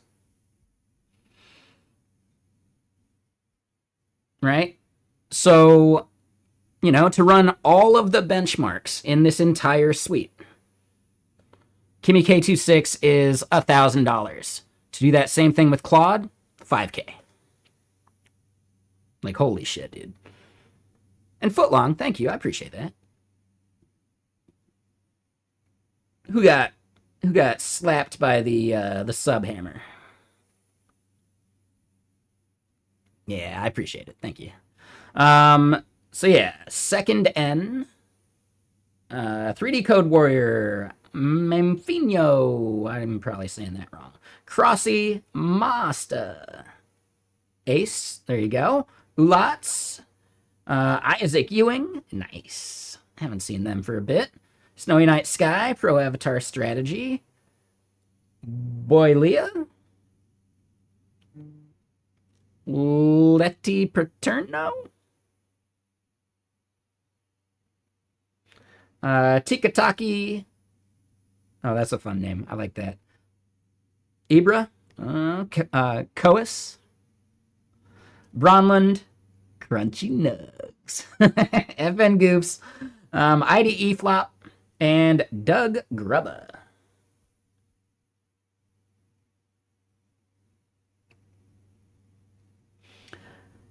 But those cheapest models are useless? No, wrong. It depends on what you're doing. It really depends on what you're doing. More than anything. Like if you're doing production level stuff, right? Like generating commit messages. Yeah, GPTOS S20B is a massively better value and just as good, right? Like commit message generation in like production workflows. Nah, man, you don't need to be wasting fucking Claude tokens for something as simple and stupid as commit message generation. That's what I'm saying, man. Like, you're massively misunderstanding the use cases for these things. Yeah, you're not going to have GPTOS S20B one-shot an app. That's not what it's for. But it is really fucking good for very small, simple things that you don't want to burn expensive tokens for. Hey, thanks, Footlong. 420.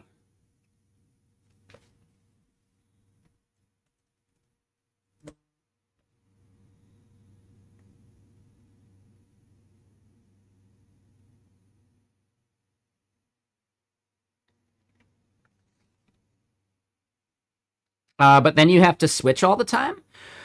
No, I mean, that's how tooling is going to evolve as these subscription platforms go away, right? Like, dude, you're already seeing it in real time happening like right fucking now. These subsidized subscriptions are going to disappear. And they're going to bill you for API usage just like a token, right? So you're going to be paying per token for everything. So the tooling that we have available is going to need to evolve for these multi-model workflows.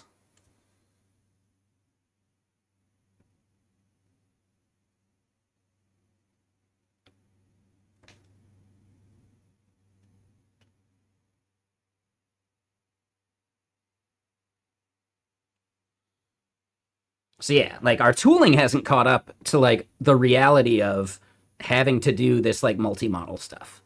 There are some tools I think that can do it. I'm trying to remember. I think that's something you can do in one of like the one of the desktop apps. You can at least do it with Claude in I think one of their desktop apps or whatever, right? So then theoretically, you know, you could farm out to Sonnet for commit message or even Haiku for commit message generation, and then Opus for like heavier stuff. You know, I'm almost positive they have some of that built into their desktop-y tools. I don't think they have it in Claude though.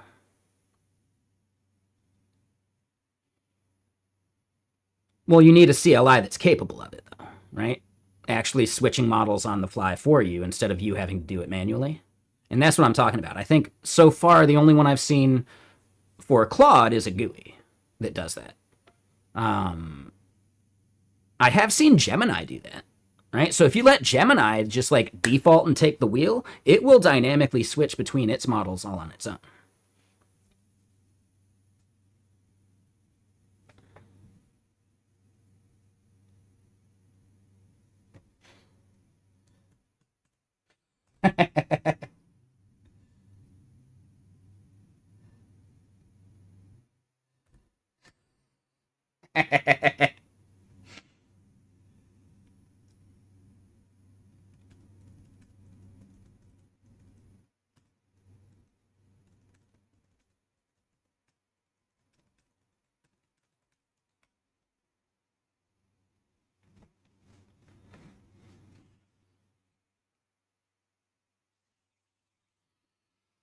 All right, sorry.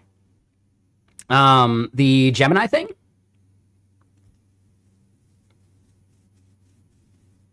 Yeah, Gemini is a pretty solid, like, it messes up rendering for random things, right? Like, their 2E tool will overflow and then, like, cascade terribly, which is fun. But other than that, I think they might have fixed that too. It's been a good 6 months since I remember seeing that issue.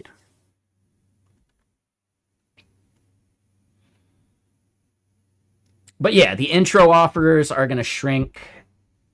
Yeah, I mean, you're still going to end up having subscription models, but not for the frontier stuff. For the cheap stuff, sure. Like I could totally see Open Code Go being a like a forever subscription model. What we get access to with it maybe goes down, but they still have collective bargaining, which is nice. And I just realized we heard this album already. Let me close that one and get a different one. So yeah, I think there's something to that.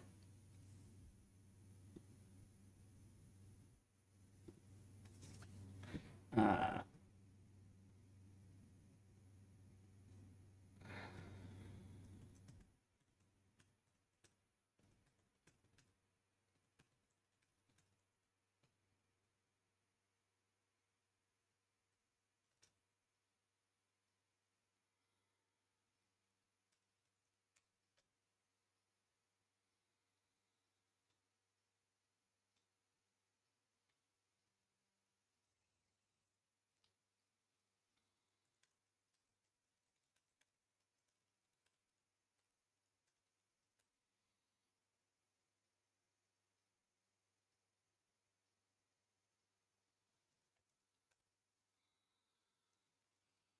okay, but yeah, you know, it's to get us hooked, but it's also like if people saw how expensive, like per token usage and APIs were, it's kind of crazy. And it's still not as expensive as it will be, right? Just follow the money. Yeah. Yeah, yeah, yeah. You mean just follow NVIDIA?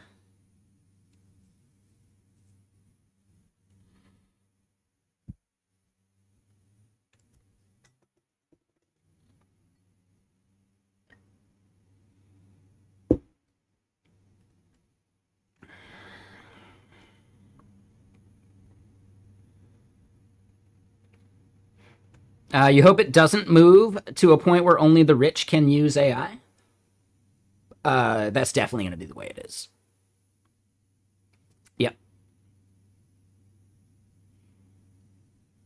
I mean, the frontier models, yeah, like the best of the best, absolutely. That's going to be saved for enterprise. Like, just think about it this way: they make way more money off enterprise customers than they do off us. So they're actually like incentivized to, once like people are hooked on the tech, to get retail out of there, because retail is actually consuming way more of like the compute and throughput that they have, and they would make way more money per compute off enterprise than they would ever make off of us. So yeah, like Anthropic and Codex are basically moving that direction, in my opinion.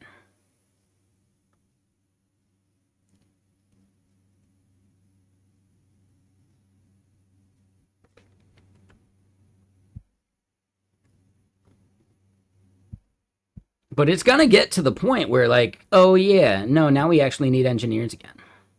Because yeah, that Claude subscription is just the cost of an entire engineer already.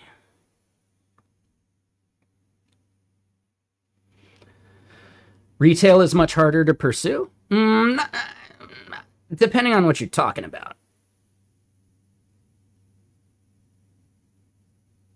In many cases, by subsidizing things, retail is way easier to pursue, and that's why they did it. Right? Their whole goal is to get 1 billion weekly active users at OpenAI before they IPO. Because yeah, that increases their valuation massively.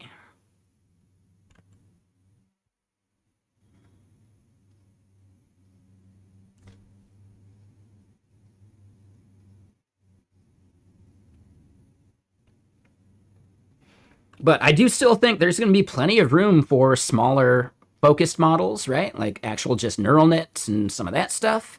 Um, there's going to be room for LLMs that fit on smaller devices, right? Like GPT OSS 20B, right? Gemma 4 isn't great yet, but it's a massive improvement.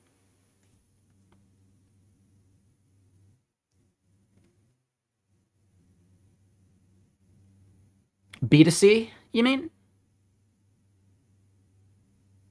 Yeah, ChatGPT is famously a B2C thing, right? Codex is their first real like B2B tool, in my opinion. Right? Like the ChatGPT chat box. Oh, you meant, well, that would just be B2B, not C2C.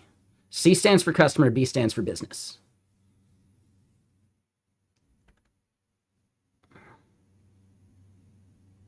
It's not sure. That's literally it. Like saying C2C is just inviting confusion because that's not a term anybody uses.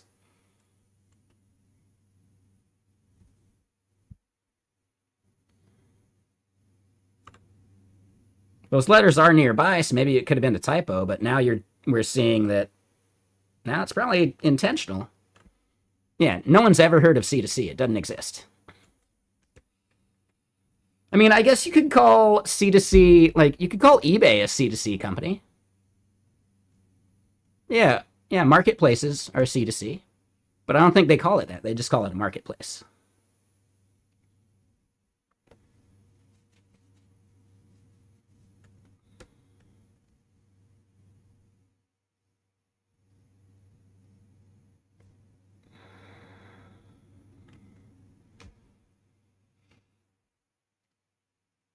Peer to peer? That's probably a better way to phrase that. Yeah, peer to peer, I think, makes more sense.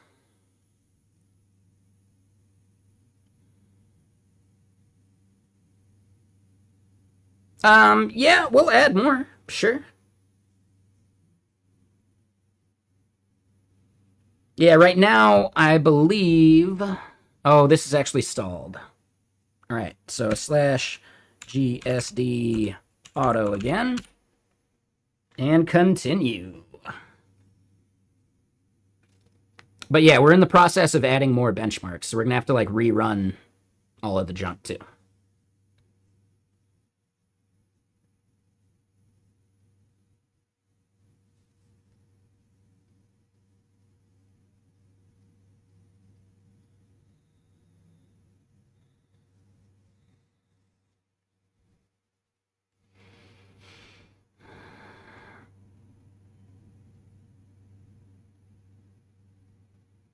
I'm finding Mimo to be pretty decent, right? Like, it's not like a genius, so there's gonna be flaws with it. But you just load another model to evaluate it, and you're good. Like, I don't know.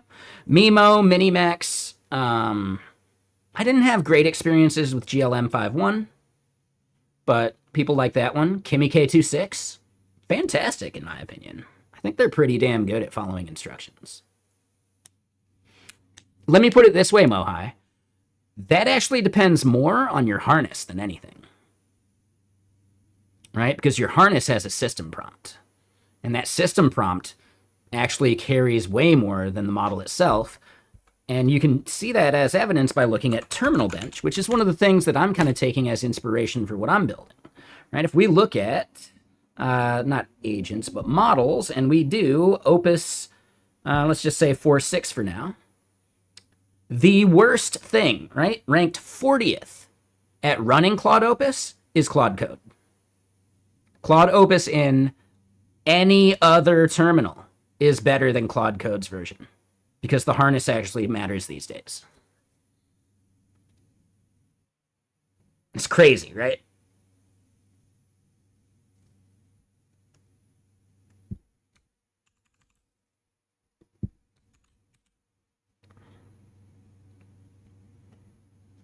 That's crazy. Yeah, dude.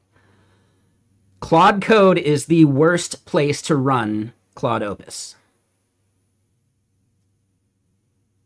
Every single other thing that can run Claude Opus does it better.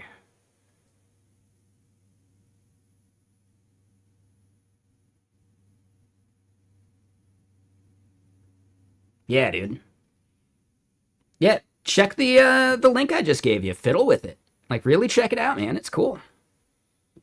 Now, here's the thing. I think this might be older data because I don't see Opus 4.7 in here. So it hasn't been fully rerun yet.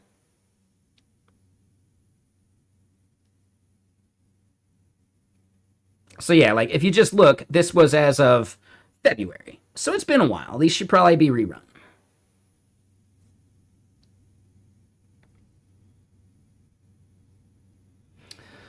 Yeah, exactly, Bronlin. So you're forced because you're on the subscription instead of the API usage. But if you were using API usage, you would be getting massively more performance out of your tooling. Massively. So this is just yet another way that I think Claude is just fucking people, you know? Like, seriously, 58% accuracy versus almost 80% accuracy.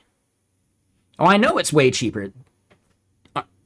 Are you hearing yourself? Does that maybe start to seem intentional?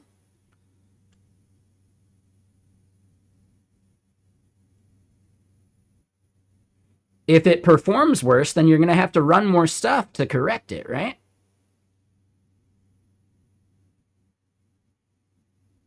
Right?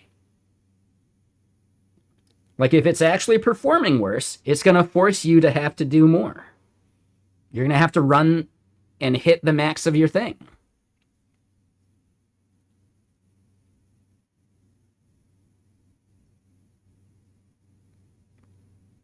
Mohai, dude, Quen 2.5 is fucking ancient, man. Maybe you meant 3.5? But if you're talking 2.5, dude, that's a model from last year. Compare Quen 2.5 to any of the Claude models from last year. They're really not good either. Like, if you were to use the version of Claude that existed last summer, you'd fucking hate it. Right? Like, really think about that. So yeah, stop using models that are over a year old. Problem solved. Yeah. If you truly meant 2.5. If you meant 3.5, well, yeah, that's only 6 months old. Still not great. This stuff moves too quick. If you're not staying up to date with what the new models to try are, well, yeah, of course you're going to have this mentality that open models suck because your data is out of date. This stuff moves so fast, you have to keep updating your opinions about all of it.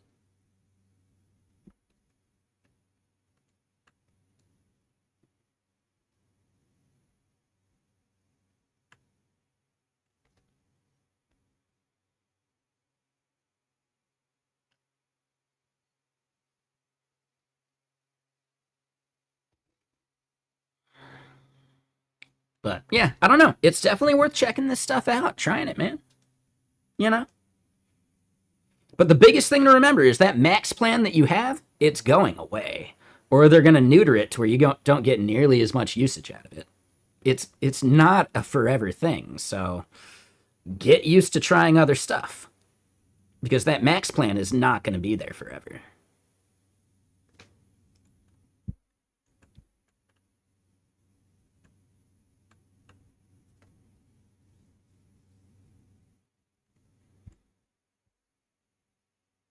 Here's another thing. Are you using that max plan for work? Because that's actually against the TOS.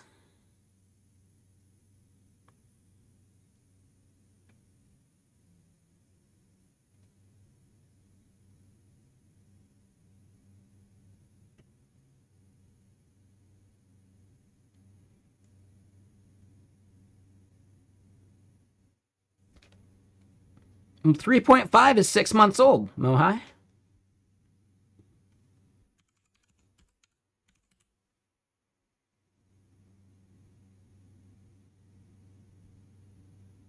Oh, not quite 6.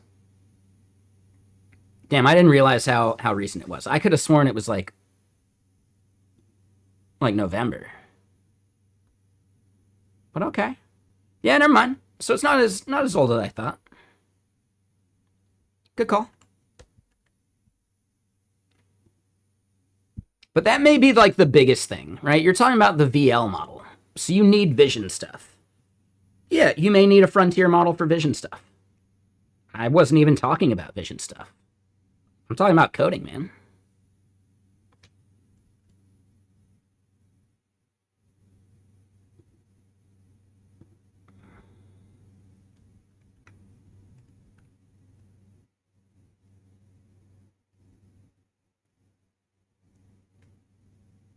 So let me put it this way, Swiss tourist. I am just repeating something someone told me.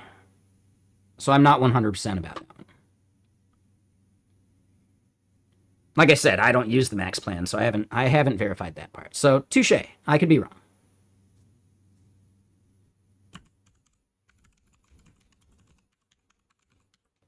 But yeah, like just in general, artificial analysis, man. The fact that Quen 3.6 max gets a 52. That's pretty damn solid, dude.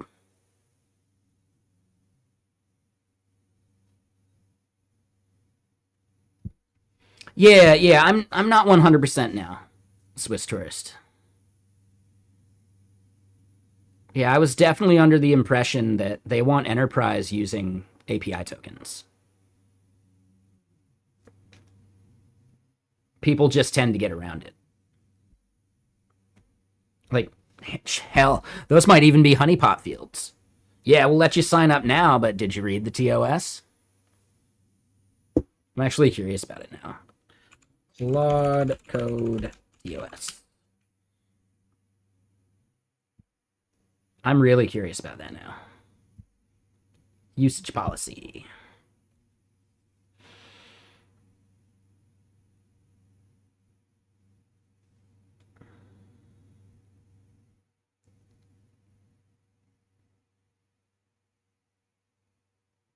All right, so you can't do it on behalf of users. That's an important bit.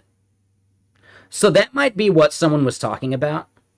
They may have they may have read it, or at least, through the game of telephone. Someone was like, well, yeah, but you can't use it for production. Right? Like production workflows. And then someone maybe repeated a wrong interpretation. Because I could see how this would be slightly misconstrued. Especially after enough people say it, right? You ever play that game Telephone?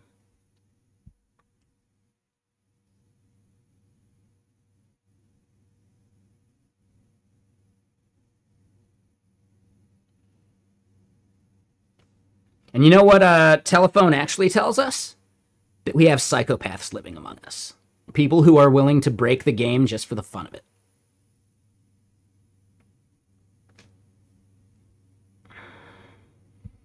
It is almost always intentional. Someone intentionally broke the chain somewhere through the process.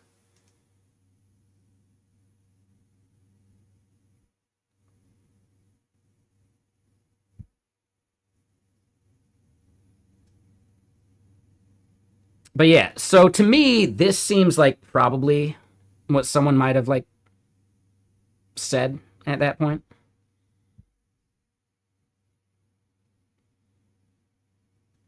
Made a profit on the way? In the game of telephone? Like in elementary school? Who's paying off these kids, man? Like, you know? Shit. Who's paying off these kids?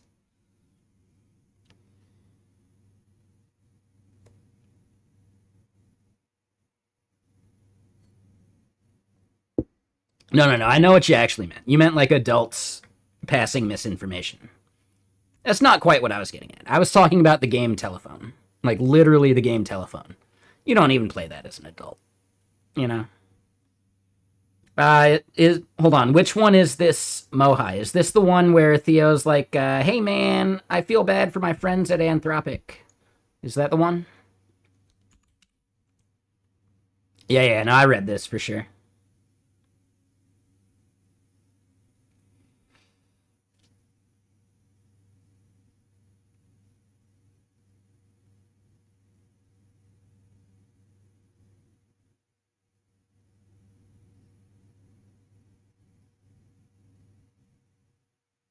But yeah, Theo makes a good point about like research versus engineering. But yeah, I mean, I don't know. I don't know anybody that works at Anthropic. I think I'd be willing to stick it out for a year for basically triple my salary, you know? I think I could do that. I'm pretty sure I could make that happen.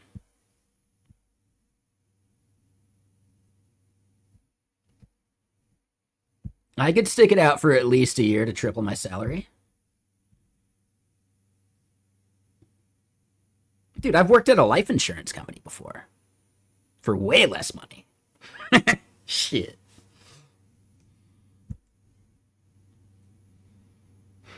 Shit.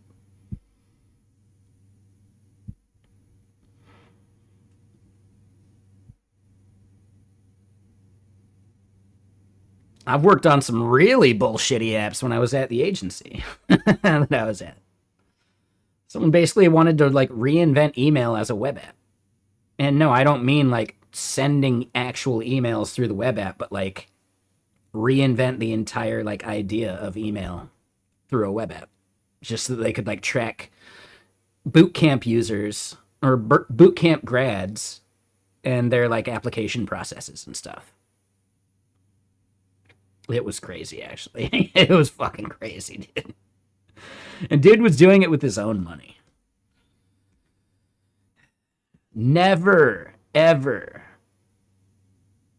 hire a bunch of contractors to build your passion app with your own money. If you can't solicit investors for it, it's not a good enough idea.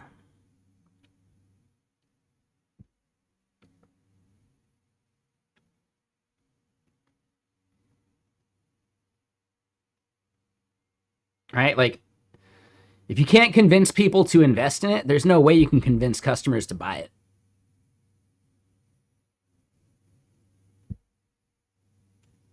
You know?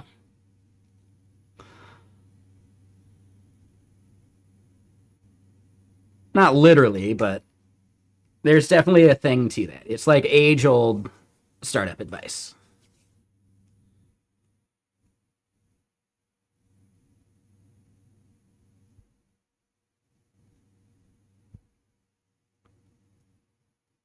All right, so yeah, continuing along. How's this thing going? It's still churning through tokens. All How's How's the sub going for this? Oh, no, that's not the right one. It's this one. I feel like we're going to max out Mimo today. We're at 86%. All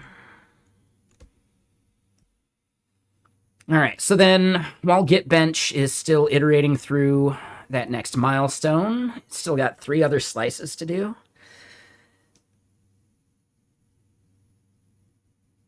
Yep. Let's double check how this one's going. And yeah, Bronland, if you're out there, yeah, I guess it looks like I've got like 2 things I'm like churning on. But I don't stress if they get paused. I think that's the big thing there.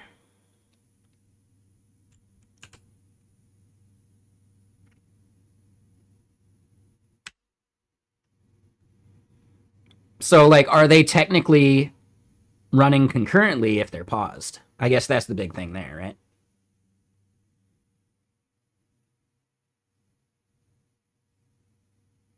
So I would say in general, I've pretty much only got 2, maybe 3 maximum churning at the exact same time.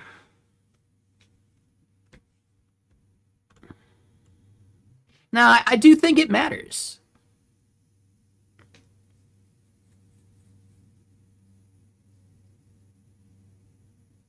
Right? Like in general, it's typically just 1 or 2.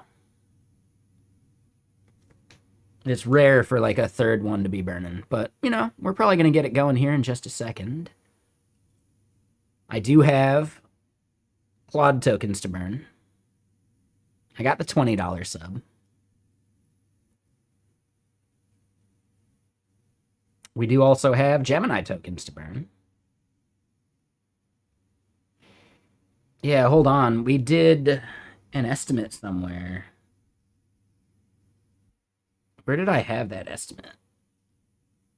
I think I did it in just like a temporary file or something.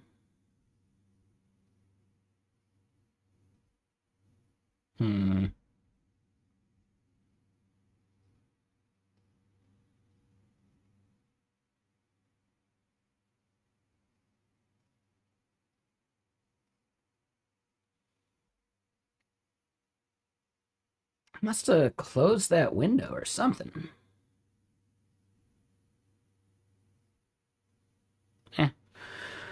Whatever. So yeah, if we think about it, I've got the $20 from Claude, Codex, and Gemini, just to validate them.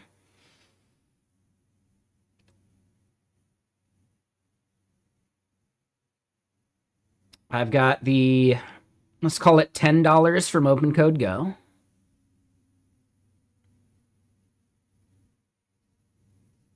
So that's 70 so far.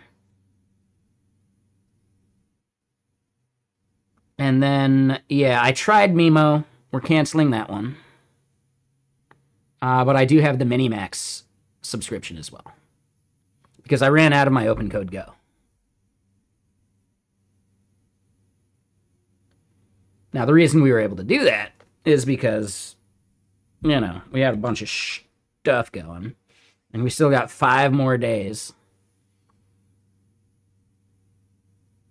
See, I basically went through my entire Open Code Go plan in like a little over 2 weeks. Now, I was burning through a bunch of shit, right? So I'm trying, like, BMAD, the planning and orchestration, like, tool. I use OpenRouter for some things, yeah, for sure. But yeah, we've got BMAD, we've got GSD. When we spun up GSD the first time, it burned through all of our Claude tokens in like a half hour. Like my entire $20 worth. You know, like, dude, that was bullshit. That was bullshit. But yeah, so for running our benchmarks to create the benchmark that you saw, we are using, oh, not that one. Right? For all this, we're using OpenRouter.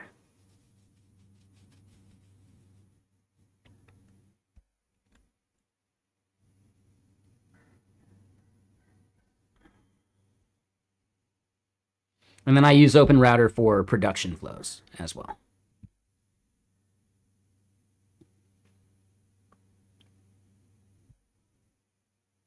All right, let's close some tabs. We are sitting on quite a few.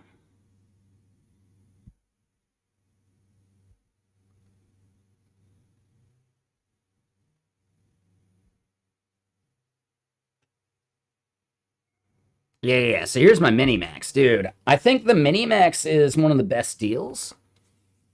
Like I think technically you get more out of it from OpenCode Go within like a 5-hour period for the money that you pay. But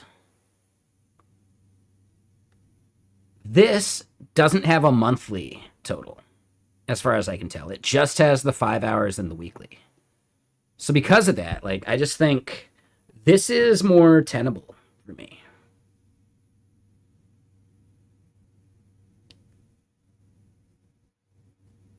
So yeah, like, I think the Minimax plan is one of the better values.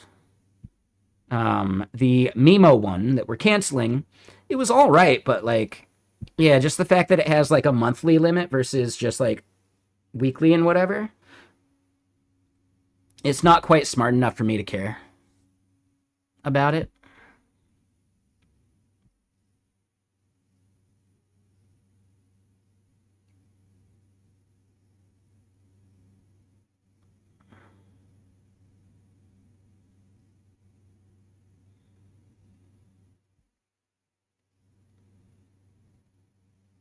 I should give Quen 3.6 a few more tries. That would probably be a good idea. Surprised that GLM is so expensive.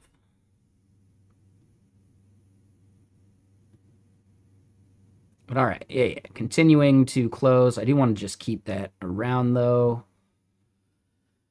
More OpenRouter stuff here. Dude, and yes, the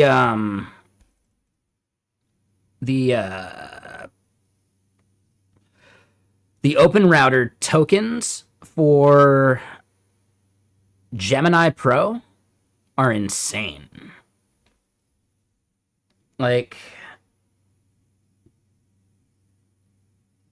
here we go. We can look at this. And this is even missing like a run. So if you divide Gemini by 2 and then multiply it by 3, that's actually what it would have cost if I was running it alongside all of these. Meanwhile, Opus was like 40 cents a run. GPT-5.5 was like 50 cents a run.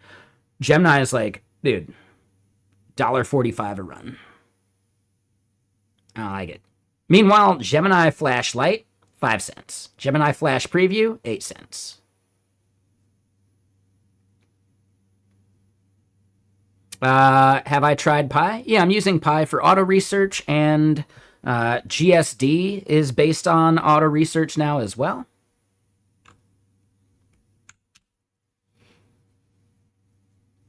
And yeah, I can't use OpenCode with BMAD because OpenCode and their harness breaks how BMAD does file system lookups. Right? To like find the rest of its skills, because it has this like skill hierarchy to it.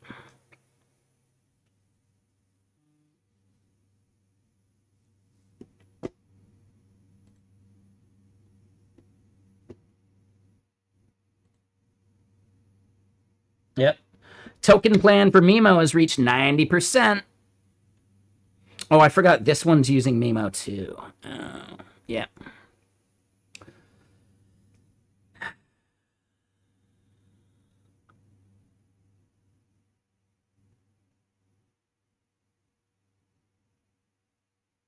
I believe in you. I believe you can finish this before we run out.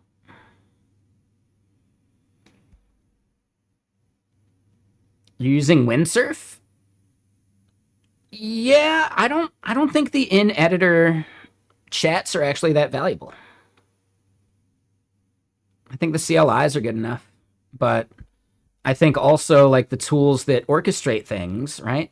Like T3 Code are also kind of a better option too. Like I haven't used any of the chat stuff in an IDE in a long fucking time. Besides, like, just making stuff for work.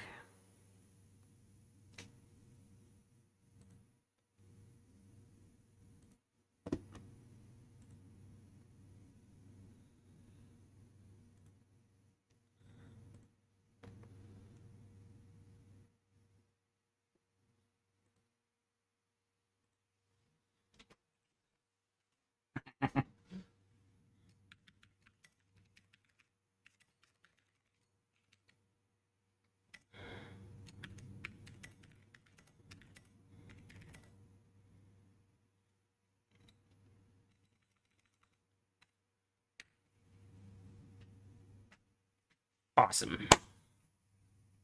All right, cool. I thought I missed a CFP earlier.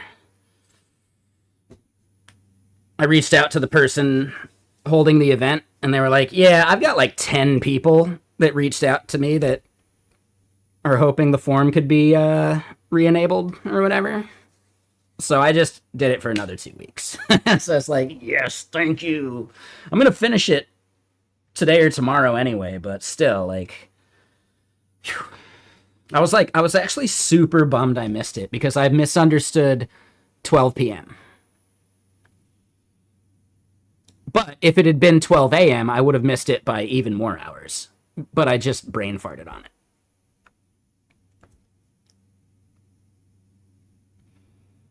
Like, anyone else make that mistake?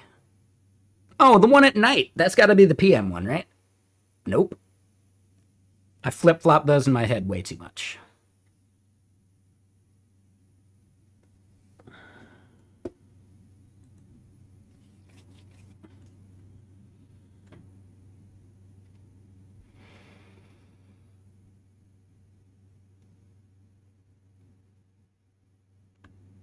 A lot of people build things that replace them.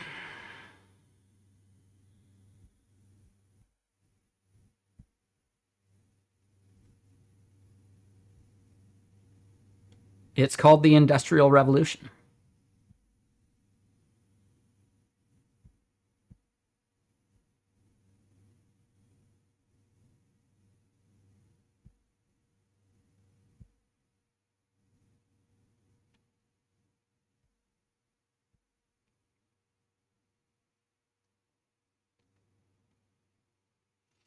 Oh, I forgot about Git Meta.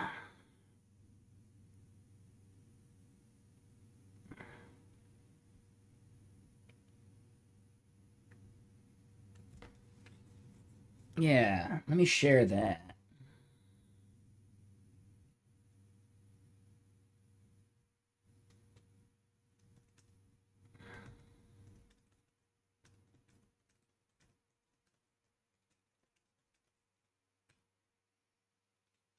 And yeah, hold on.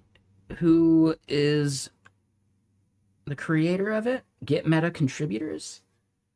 Ah, and there was a talk about it at JJCon.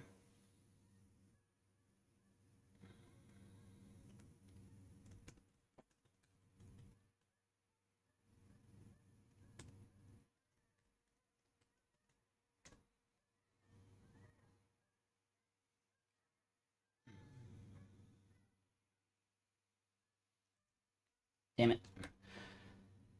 They don't do...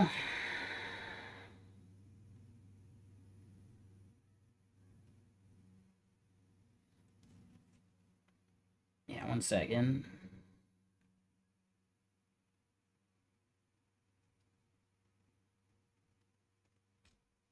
There we go.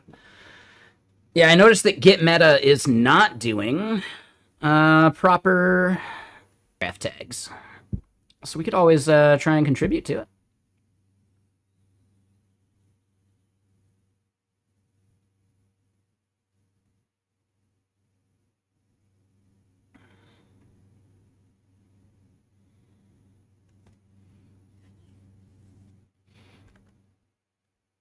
Okay. I like that. Create versions, evolution log. Yeah, let's do this real quick.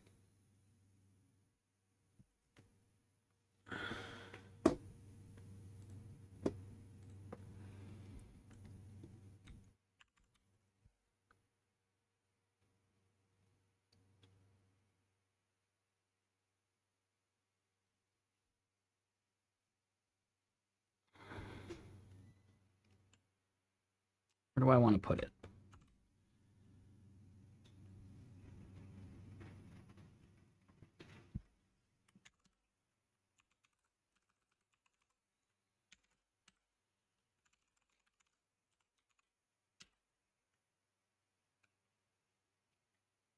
Oh, I'm gonna have to fork it too. Got a spoon before you fork.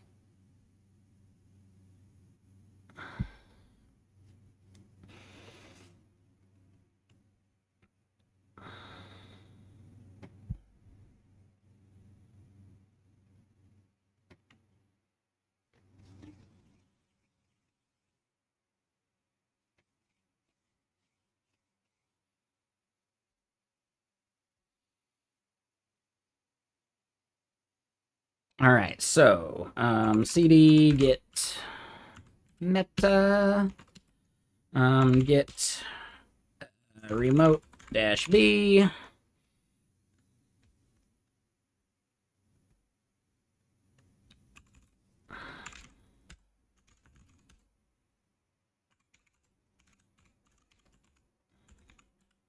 Git remote add upstream, git remote set URL origin.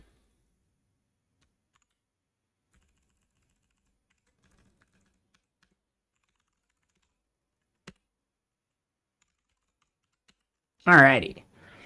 So then from here, I know we got Claude tokens. We got Codex ones too. Let's do Claude.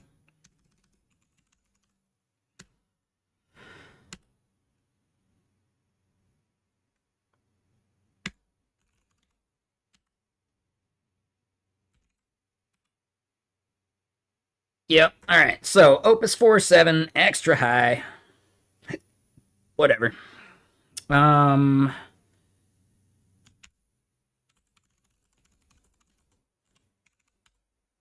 Ooh, and hold on.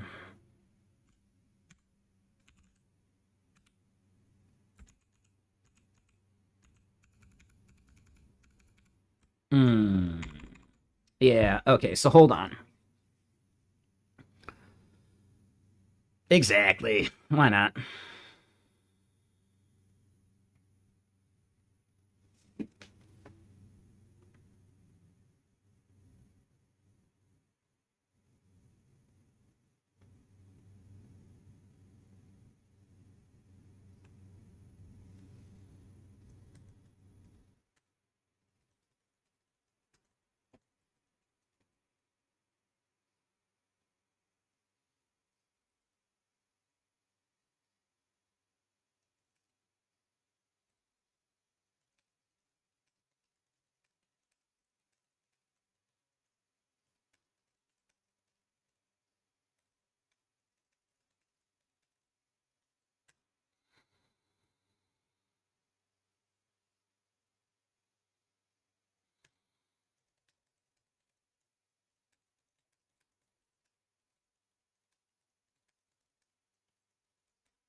Okay.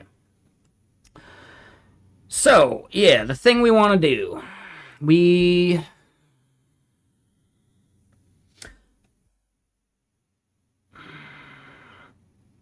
So I don't want to do the Google Drive thing. I don't care about computer use. Can Claude... No, I don't think Claude can actually, like, screenshot a website or anything, right?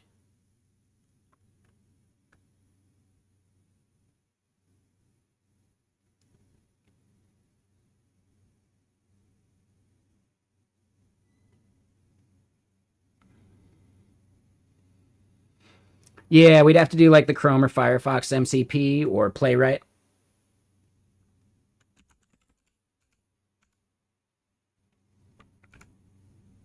Okay, so it's not NPX that we used for it. No. We had the playwright MCP just a minute ago.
Okay, sorry.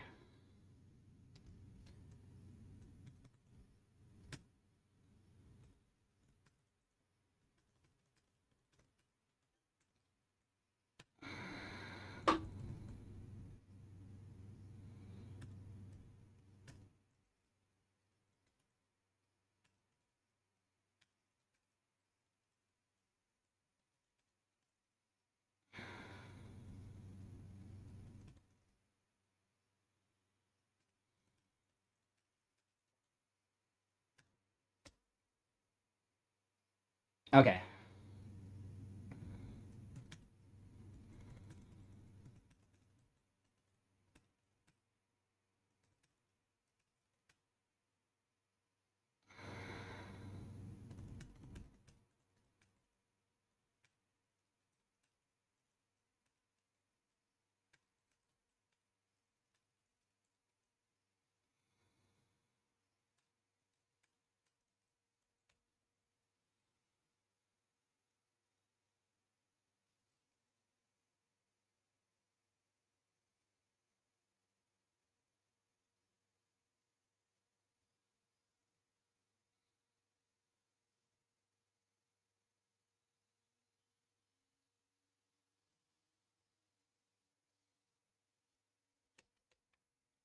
Okay. Sorry, sorry.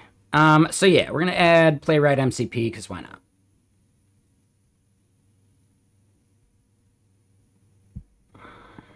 That's right. It was the Claude MCP add command.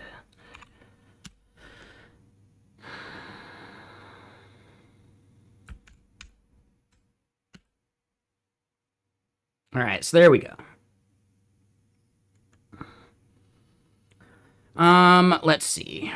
So the goal is I would like to add open graph tags to the home page of the docs. We will need the title, description, and right, we got to be specific about it. Title, description, card type, and an image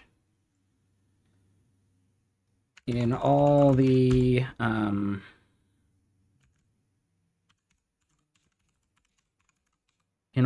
Open Graph flavors.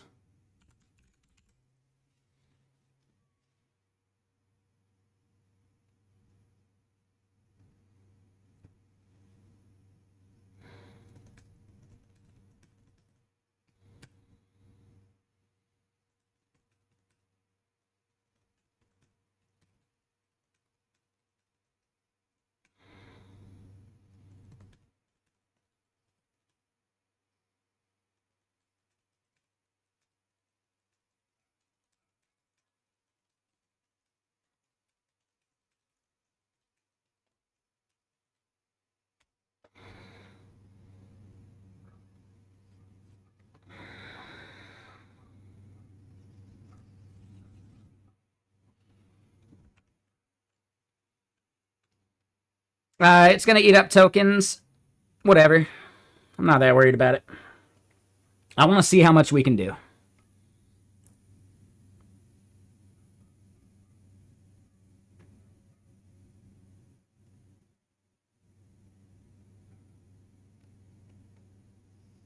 Yeah, we could put it back down. Should we do high? Should we do medium? What do you think?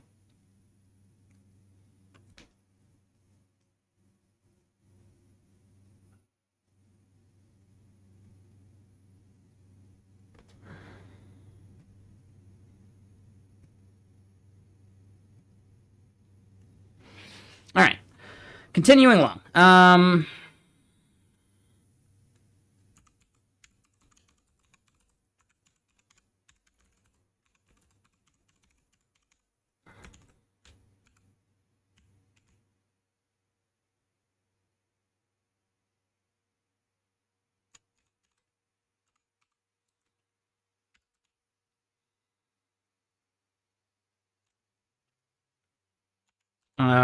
The image can just be a 16 by 9 screenshot of the homepage at gitmerge.com.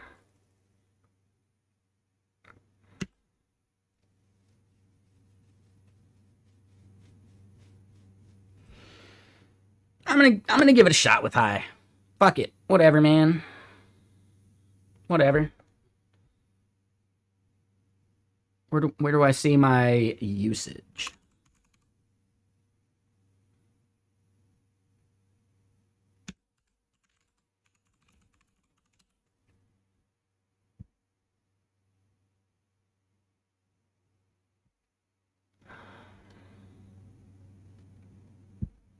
Yeah, I'm actually curious now.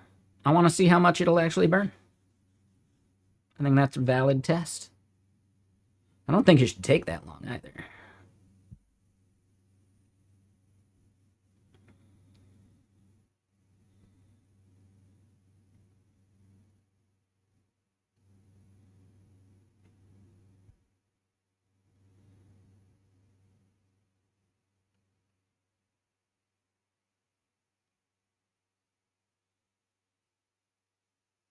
Where do I see this?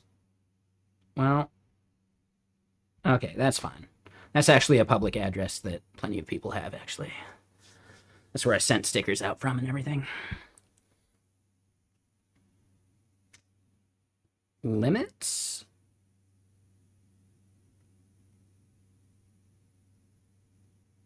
So that's like spend limits.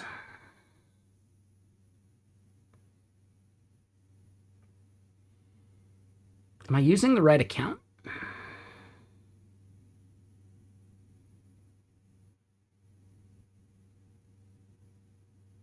They don't dox an API key here, right? Okay, they dot it.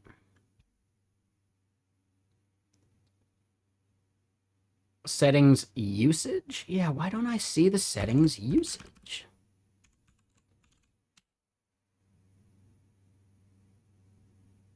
Oh, and you said analytics. Oh, that was on the first screen and I just missed it. Yeah, now I see what you're saying.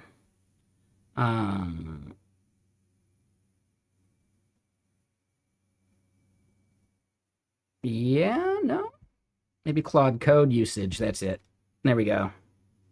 Claude code usage. I may be like zoomed way in. I don't know.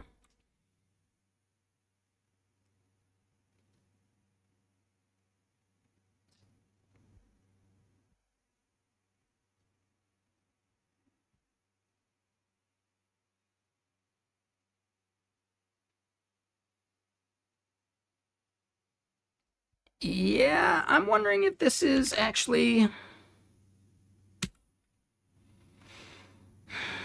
the right thing. Let me just do this.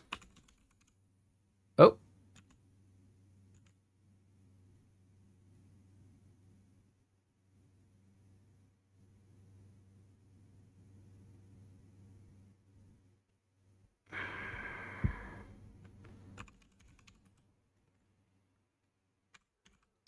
they have a usage command in here.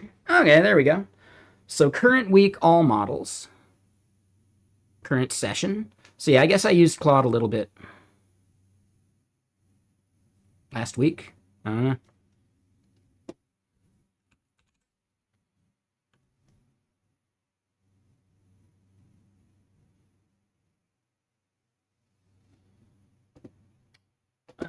But okay, hold on. More music. Even though we're getting close to me needing to leave, it's not a huge rush.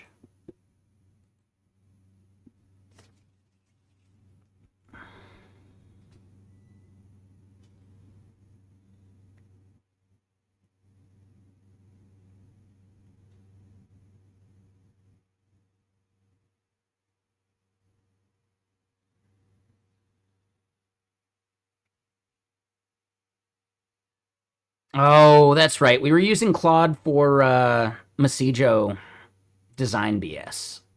Yeah, and we could pick that back up. Because we had heard that Claude got way better at design.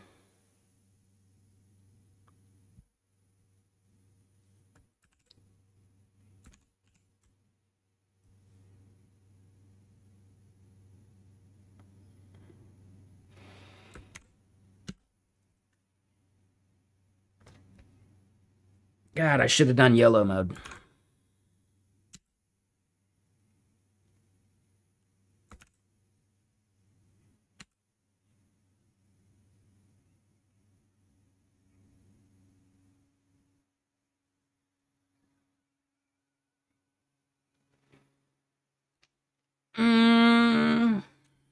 So, I mean, I didn't try codecs for it yet, but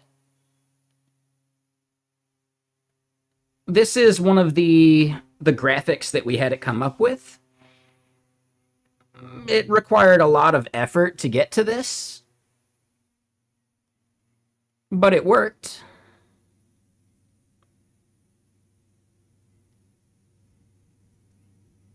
Now, I don't know where it's getting this orange from, so we'll have to fix that. And I don't know, I'm trying them all, DXG. They're not sports teams, though, so try not to get too dogmatic about it. I will say Claude sucks at some stuff, though.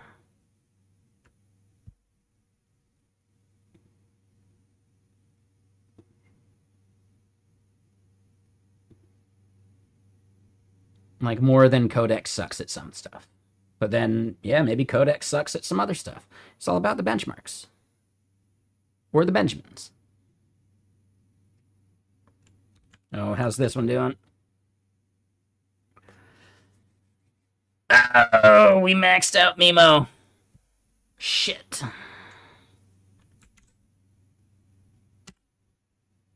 We maxed out Mimo. How far did we get?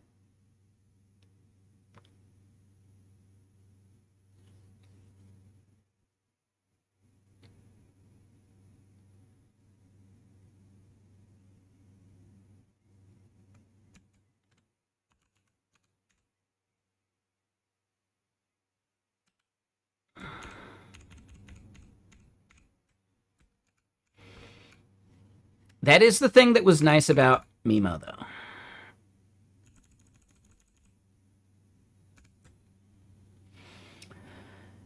It did have a much larger context window.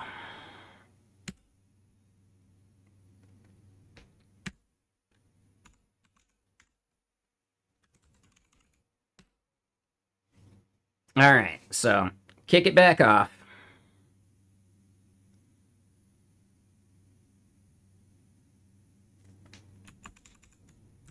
I think I have to just do this again. Oh, because it switched back to Mimo. Oh, does it not let you change in the middle of a session? I think that's bullshit. And this is a thing I don't like about Pi.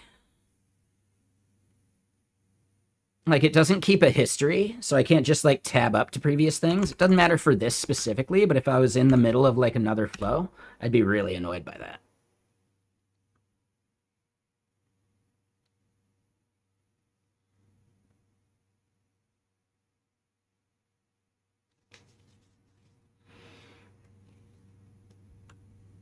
All right, so Minimax, do your thing.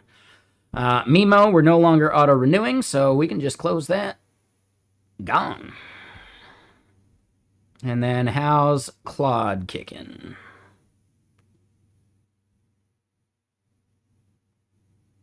All right.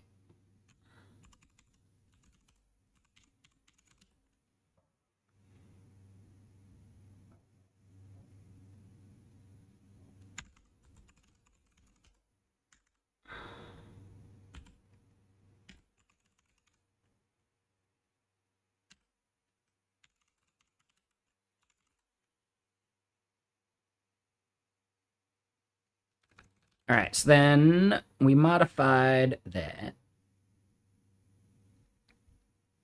I guess, let me try this.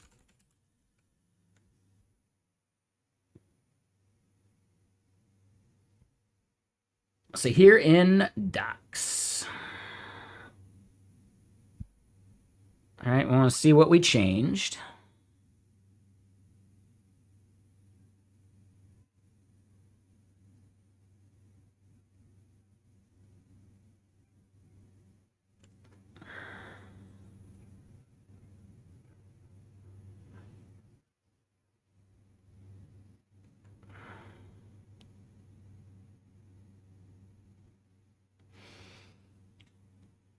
So hold on. They actually had an image.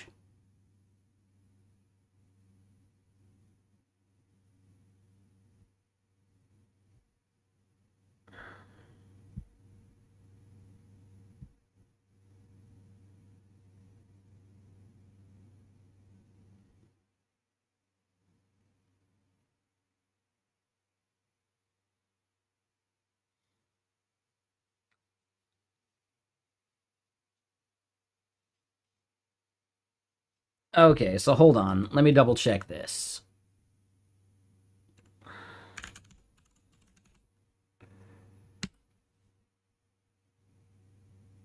Out of my face. So yeah, it looks like they already had some Open Graph stuff.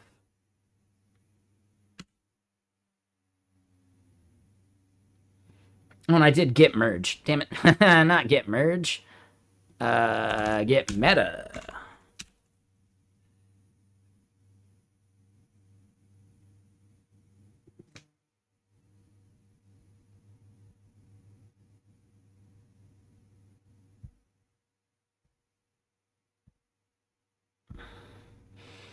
So yeah, never mind. Looks like they're fine. I don't know why Slack didn't show it.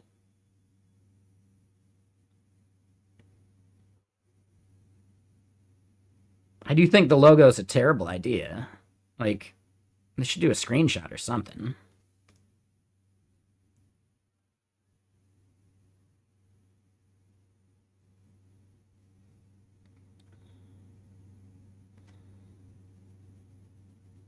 Yeah, so never mind. Yeah, we didn't need to do any of this. I'm gonna just close it. We burned those tokens for nothing. But we do get to see how much did it cost. Yeah, Opus on extra high. Only 9% usage. It's not that bad.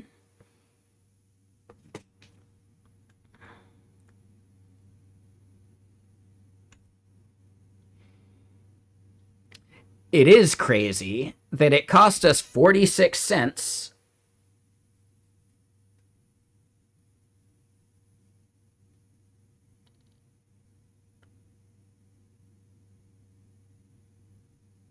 I'm not sure how much that bumped up the current week. But no, I think it makes sense. So if we were to take this and multiply it by, let's say 10, okay, that'd be $5.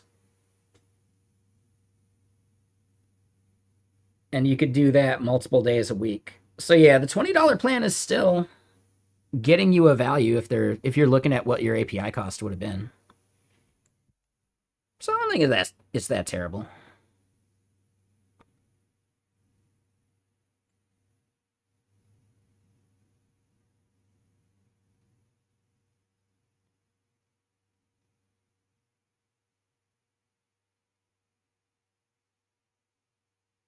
find it strange that it thought all of this was cached.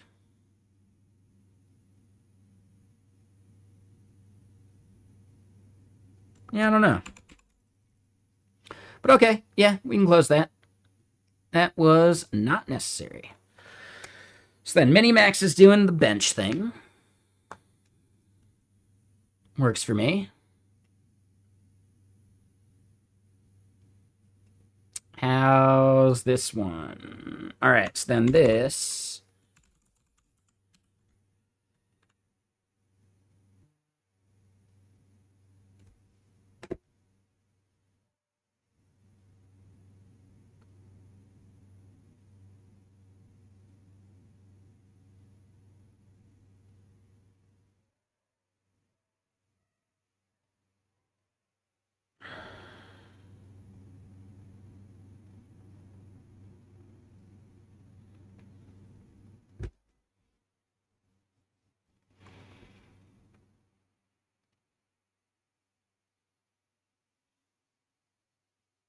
Yep. All right, so git add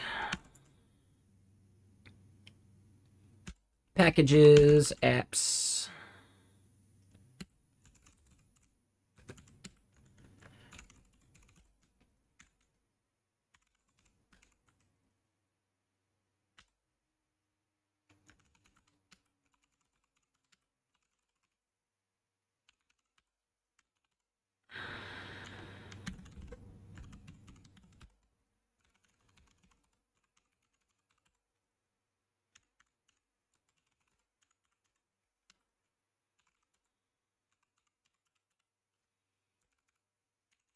All right, so then this is still pi because we're doing the bmad stuff. Probably need to do an update there. Oh, pi update is now a thing instead of having to do the npm command, though. I like that. So now pi update is going to do the core as well as auto research. That's awesome. That's a huge improvement.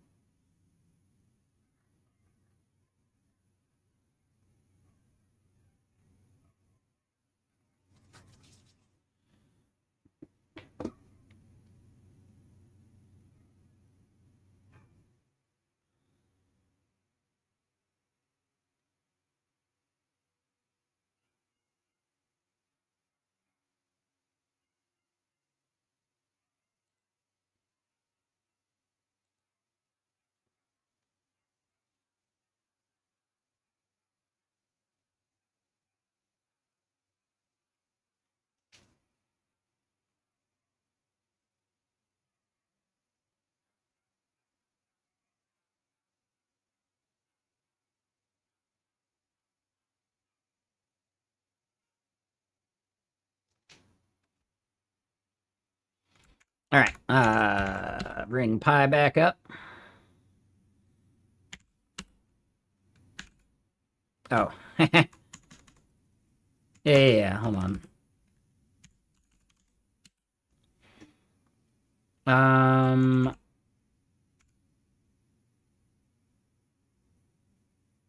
So yeah, we're gonna use Minimax again. All right, and the plan here is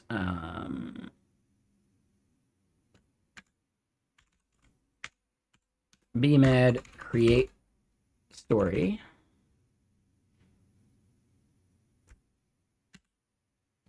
So it should have another thing it's doing. It's going to go through. It's going to find all of this stuff.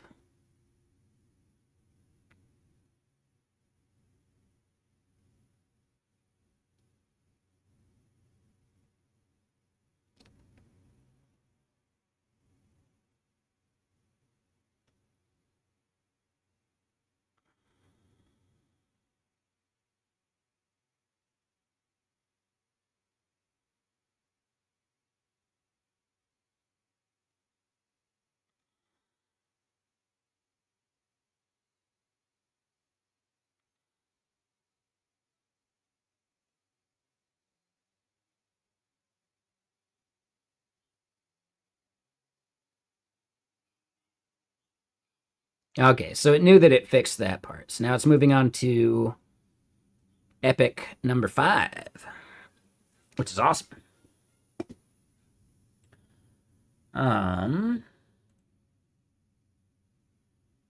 It is getting about time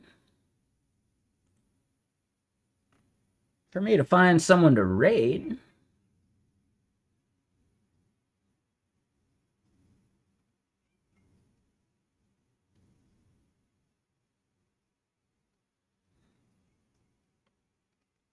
Story number 5 is alive. Damn right.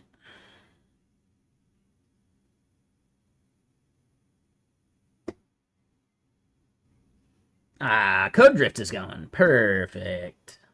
Great timing. So yeah, we're going to have some of this stuff churning.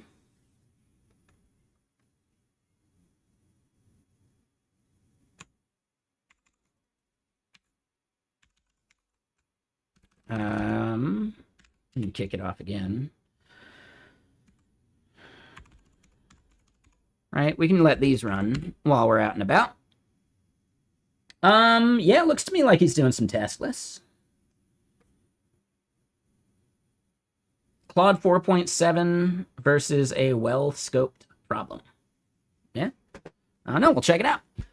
Let me kick off the raid.